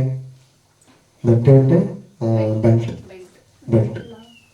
బెల్ట్ కట్టుకుంటే ప్యాంట్ టైట్గా ఉంటుంది, నడుం బాగుంటుంది. నడుం లూజ్గా ఉన్నప్పుడు ఎవరైనా ఏమైనా పని చేయగలరండి? చేస్తారా? చేయగలమా? చేయలేము. నిజంగా ఏం చేయలేము, మన వల్ల కాదు. ఎప్పుడు దీన్ని ఇలా అనుకోవడమే కానీ ఏ పని చేయడానికి కుదరదు. అందుకే అది టైట్గా ఉంటుంది కాబట్టి మనం ఏం పనైనా చేయగలము. అది సత్యం. అది సత్యం. చూడండి సత్యం అంటే ఏంటో ఒక నిదర్శనాన్ని ఇక్కడ యోహాను సువార్తలో 17వ అధ్యాయం 17వ వచనంలో చూడండి. సత్యం అంటే ఏంటో అది ఎక్కడ దొరుకుతుందని అడగవచ్చు మీరు. సత్యం అనేది దట్టి ఎక్కడ దొరుకుతుందండి? కట్టుకుంటాను నేను యుద్ధం చేయడానికి అనొచ్చు. యోహాను సువార్త 17వ వచనంలో నీ వాక్యమే సత్యము. వాక్యమున్న దాన్ని నువ్వు నడుకట్టుగా బిగించుకున్నప్పుడు, వాక్యాన్ని బింకముగా నువ్వు ధరించుకున్నప్పుడు, వాక్యాన్ని లోతుగా నీ హృదయంలో పెట్టుకున్నప్పుడు ఆయుధాన్ని ధరించుకున్నట్టే. దుష్టుని ఆలోచన జయించడానికి నువ్వు సిద్ధపడుతున్నట్టే. సిద్ధపడాలని చెప్తున్నాడు. సిద్ధపడదాం, వాక్యాన్ని ధ్యానిద్దాం. ప్రతిరోజు వాక్యానికి అవకాశం ఇస్తూ వాక్యములో ఉందాం. ఎక్కడున్నా సరే దేవునిలో మనం ఉంటే, దేవుని భయం మనలో ఉంటే శోధన జయిస్తాం. శోధన జయించాలి. శోధన జయించిన వాడు ధన్యుడని వాక్యం సెలవిస్తుంది. శోధన జయించిన వాడినే నాతో పాటు సింహాసనం మీద కూర్చోబెడతానని యేసు ప్రభుల వారు చెబుతున్నారు. సాతాను మిమ్మల్ని శోధిస్తాడు. శోధించడానికి పర్మిషన్ తీసుకున్నాడని పేతురుగారితో యేసు ప్రభుల వారు చెప్పారు. ఈరోజు కూడా మనల్ని కూడా శోధించడానికి ప్రయత్నిస్తున్నాడా లేదా ఆలోచించండి. ప్రయత్నిస్తున్నాడా లేదా? చెడు ఆలోచనలు నాకు రావట్లేదండి అని ఎవరెవరైనా ఉన్నారా? ఉండరు. ప్రతి ఒక్కరికి వస్తుంటాయి, కానీ జయిస్తూ ఉంటారు. ఏం చేస్తూ ఉంటారు? జయిస్తూ ఉంటారు. దేని ద్వారా జయిస్తూ ఉంటారు? దేవుని మాట తమ హృదయంలో పెట్టుకోవడం ద్వారా వాటిని చేయిస్తూ ఉంటారు. అది మనం చేయాలి. తప్పనిసరిగా వాటిని చేస్తున్నప్పుడు దుష్టుని అగ్ని బాణాలను మనము ఎదురిస్తాము. మన ఆలోచనలకు మనం లొంగము. ఒంటిగా ఉన్నా సరే, 10 జనంలో ఉన్నా సరే, ఎవరో లేనప్పుడైనా సరే, వెలుగులో ఉన్నప్పుడైనా సరే, మబ్బులో ఉన్నప్పుడైనా సరే, దుష్టుని ఆలోచనలు జయించాలంటే వాక్యమును దట్టి, సత్యమును దట్టి మనం కట్టుకొని ఉండాలి. సత్యం అనే మైమరుపు మనము తొడుక్కొని ఉండాలి. సత్యంగా ఉండాలి. సత్యమైన ప్రవర్తన మనం కలిగి ఉండాలి. సత్యవంతులై ఉండాలండి. యథార్థ పరులుగా ఉండాలి. ఏం చెప్తున్నాడు అంటే సత్యమే చెప్తున్నాడు. ఎక్కడో ఉన్నావు, ఎక్కడొస్తున్నావు అంటే ఒకరు చెప్తాడు పంచబల్లో ఉంటే గౌరీ బిందుల్లో ఉంటే పంచబల్లో ఉన్నాను అంటాడు. ఏం చెప్తాడంటే ఎక్కడున్నారు అంటే గౌరీ బిందుల్లో ఉంటాడు, పంచబల్లో ఉన్నాను అంటాడు. సత్యమే లేదు. సత్యం ఏది మాట్లాడతామో అది నిజమై ఉండాలి. ఏది చెబుతున్నామో సత్యమై ఉండాలి.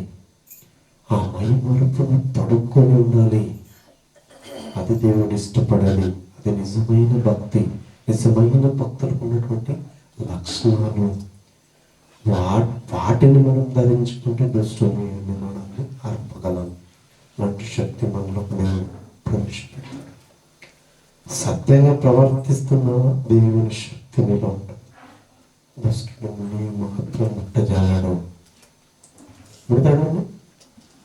ముడతాడు దుష్టుడు. నువ్వు నీతివంతుడుగా ఉన్నావు. ఆ కాలంలో వాక్యం రాయబడక ముందు యోగు గారిని ముట్టాడు, పర్మిషన్ తీసుకున్నాడు, శోధించాడు. కానీ అయినా సరే ఒక మాట చెప్పాడు, యోగుకి ఏమైనా నువ్వు చేసుకోగాని ఆయన ప్రాణాన్ని మాత్రం నీకు ఇవ్వదు, నువ్వు ముట్టకూడదు. ప్రాణం అంటే అన్ని సంపాదన చేసుకోవచ్చా లేదా?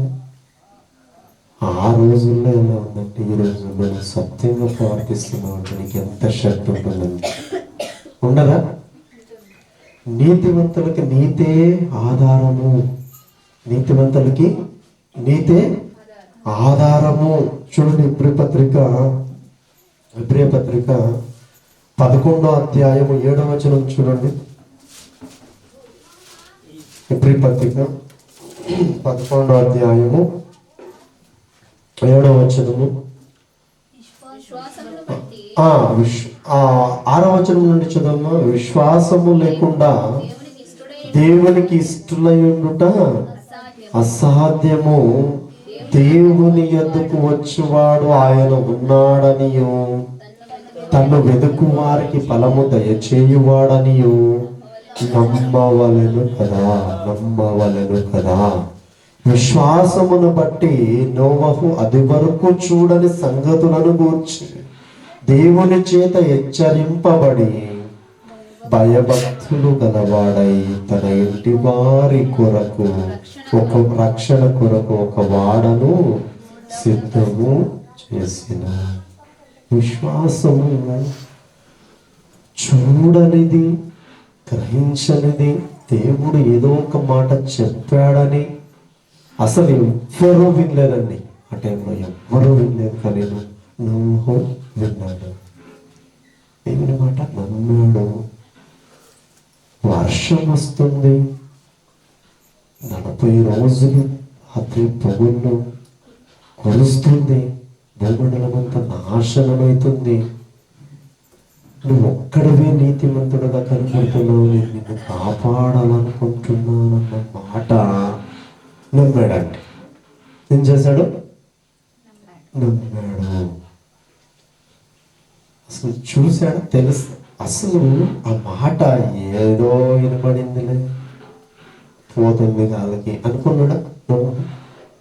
ఏదో దేవుని స్వరం వినగానే దాన్ని నమ్మాడండి, పట్టుకున్నాడు. దాన్ని కష్టమైన వదలలే, నష్టమైన వదలలే, ఎవరు ఏమన్నా వదలలే, ఆ మాటే పట్టుకున్నాడు. ఆ మాటే పట్టుకున్నాడు. వర్షం వస్తుందో వస్తుంది, చెప్పారు, దేవుడు చెప్పాడు వస్తుంది. కష్టం కదా నీకు, ఇది అవమానం కదా, 100 ఏళ్ళు కట్టాలి కదా, నీకు కష్టం కదా అంటే ఏమైనా పర్లేదు, వస్తుంది. వస్తుందంటే ప్రళయము వస్తుంది. దాన్నే నమ్మాడు. దాన్ని నమ్మాడు కాబట్టి కాపాడబడ్డాడు. దాన్ని నమ్మాడు కాబట్టి కాపాడబడ్డాడు. దాన్ని అశ్రద్ధగా తీసుకొని ఉంటే కాపాడబడేవాడండి. నువ్వు కాపాడబడేవాడా? అందుకే సత్యవేదము నుండి మనం ఏది వింటున్నామో ఆ సత్యమని శోధన జయిస్తే ఆయన సింహాసనం మీద కూర్చొని పెడతాడని మనం ఏం చేయాలి? నమ్మాలి. శోధకుడు శోధిస్తాడని, శోధన సహించువాడు జయించువాడు ధన్యుడని, ఆ ధన్యుడిగా నేను ఉండాలని మనం ఏం చేయాలి? ఈ రోజుల్లో ఏం చేయాలండి? నమ్మాలి. శోధన జయిస్తేనే నేను ఆయనతో పాటు సింహాసనం మీద కూర్చుంటానని మనం ఏం చేయాలి? నమ్మాలి. అదే విశ్వాసం అంటే, అదే విశ్వాసం.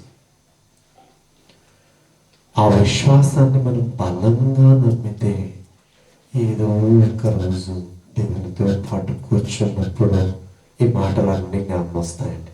ఆ రోజు నేను నమ్మాను కాబట్టి, ఆ రోజు శోధన నేను ఆ రోజు నన్ను జయించాను కాబట్టి, దుష్టుని శోధన అంతా నేను అబ్జర్వ్ చేశాను కాబట్టి, దేవుని మాటలను నా నడుమునకు బెల్ట్గా కట్టుకున్నాను కాబట్టి, ఆ మాటలు ధరించుకున్నాను కాబట్టి, నీతిని వస్త్రముగా ధరించుకున్నాను కాబట్టి, ఈరోజు దేవునితో పాటు నేను పరలోకంలో ఉన్నాను అన్న మాట మనం ఆ రోజు జ్ఞాపనిస్తుందండి. నోవాహుకు అదే జరిగింది. ఒక చోట చెప్పినప్పుడు విన్నాడు, దాన్ని నమ్మాడు. అంతము వరకు ఎన్ని వచ్చినా సహిస్తూ సహిస్తూ సహిస్తూ దాన్నే నమ్మాడు. వాడను సిద్ధపరచుకొని రక్షణలోకి చేరుకున్నాడు. రక్షణలోకి చేరుకున్నాడు. దేవుడు తలపేశాడండి. నోవాహు కుటుంబం అంతా లోపలికి వెళ్ళాక, జీవరాశులన్నీ లోపలికి వెళ్ళాక దేవుడు తలపేశాడండి. నమ్మావు, నువ్వు రక్షించబడ్డావు.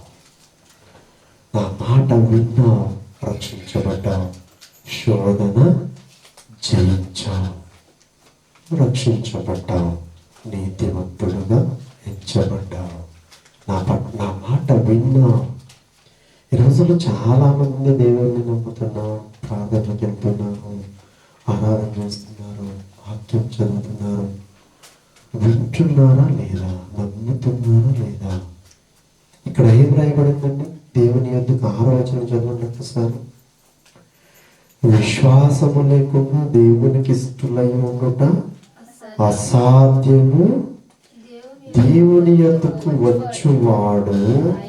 వచ్చువాడైనా సరే, వచ్చే ఆమె అయినా సరే, ఎవరైనా సరే దేవుని యొద్దకు వచ్చువాడు ఆయన ఉన్నాడని తను వెదుకు వారికి ఫలము దయచేయువాడని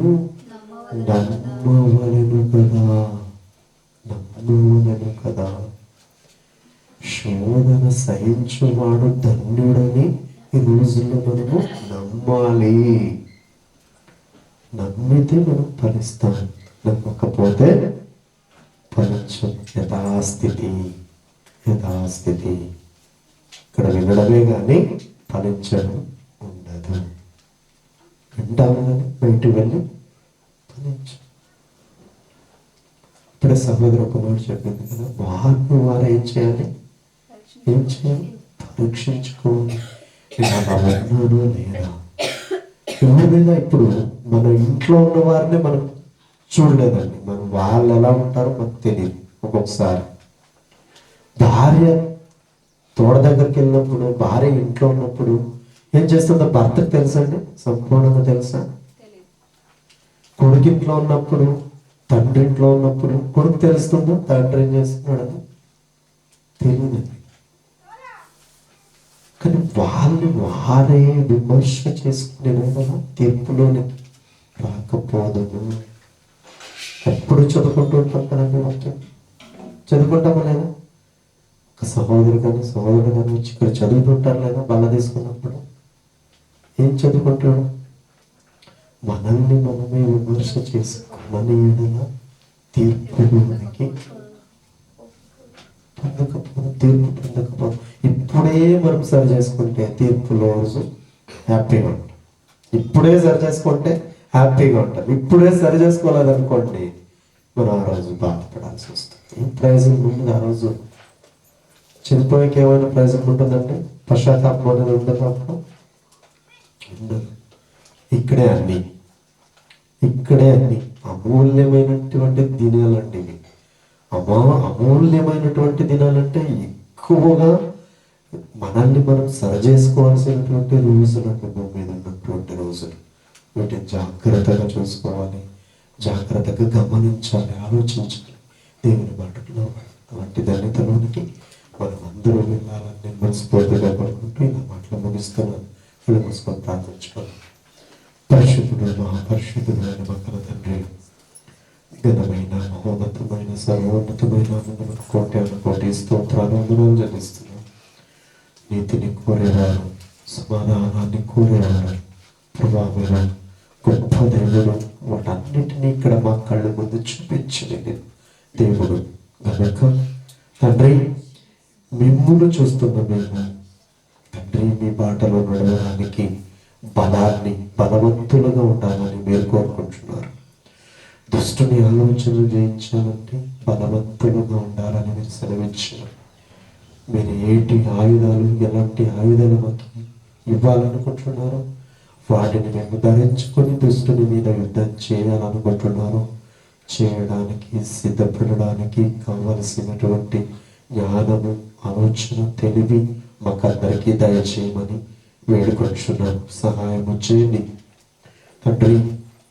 ప్రతి ఒక్క ఆయుధం తండ్రి శ్రద్ధగా మేము నేర్చుకొని ధరించుకొని దుష్టుని యుద్ధంతో గెలవడానికి సహాయం చేయమని మీరే మాకు సహాయపడగా ఉంటే మీరు యుద్ధం చేసి మా పట్ల గెలుపు మాకు దయచేయమని తండ్రి. విన్న వాక్యాన్ని తండ్రి లోబడేవారుగా, కేవలం విని విడిచిపెట్టేవారుగా కాక విని దాని ప్రకారంగా నడిచేవారుగా మేమందరూ ఉండడానికి సహాయం చేయమని, సంఘానంతటినీ మీరు జ్ఞాపకం చేసుకోమని మాకు అవకాశాన్ని ఇచ్చినందుకు తండ్రి మీకు వందనాలు చెల్లిస్తాం.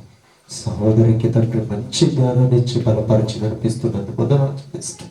సహోదరుని మరింతగా వాడుకోమని, మరింతగా లోతైన భావాలు సహోదరికి నేర్పించి సంఘాన్ని మరింతగా బలపరిచి నీ ఎద్దుకు చేర్చడానికి, పరిశుద్ధమైన సంఘముగా మార్చడానికి ఒక్కొక్క తండ్రి ఆయుధముగా, ఒక్కొక్క రాయిగా తండ్రి సంఘములో కట్టబడడానికి, సంఘాన్ని కట్టబడడానికి మమ్మల్ని అందరినీ వాడుకోమని, మమ్మల్ని అందరినీ నీ పాదసన్నిధిలో సమర్పించుకుంటూ నాకు ఈ అవకాశాన్ని ఇచ్చినందుకు కూడా మీకు వందనాలు చెల్లిస్తూ, నన్ను నేను తగ్గించుకొని నామాన్ని ఎక్కువపరుస్తూ సయాని అతి పరిశుద్ధమైన నామమున చిన్న ప్రార్థన సమర్పించుకొని వేడుకొని పొంది ఉన్నానని నమ్ముచు నామ కన్న తండ్రి. ఆమేన్. థ్యాంక్ యూ అండి. Thank you. God bless you.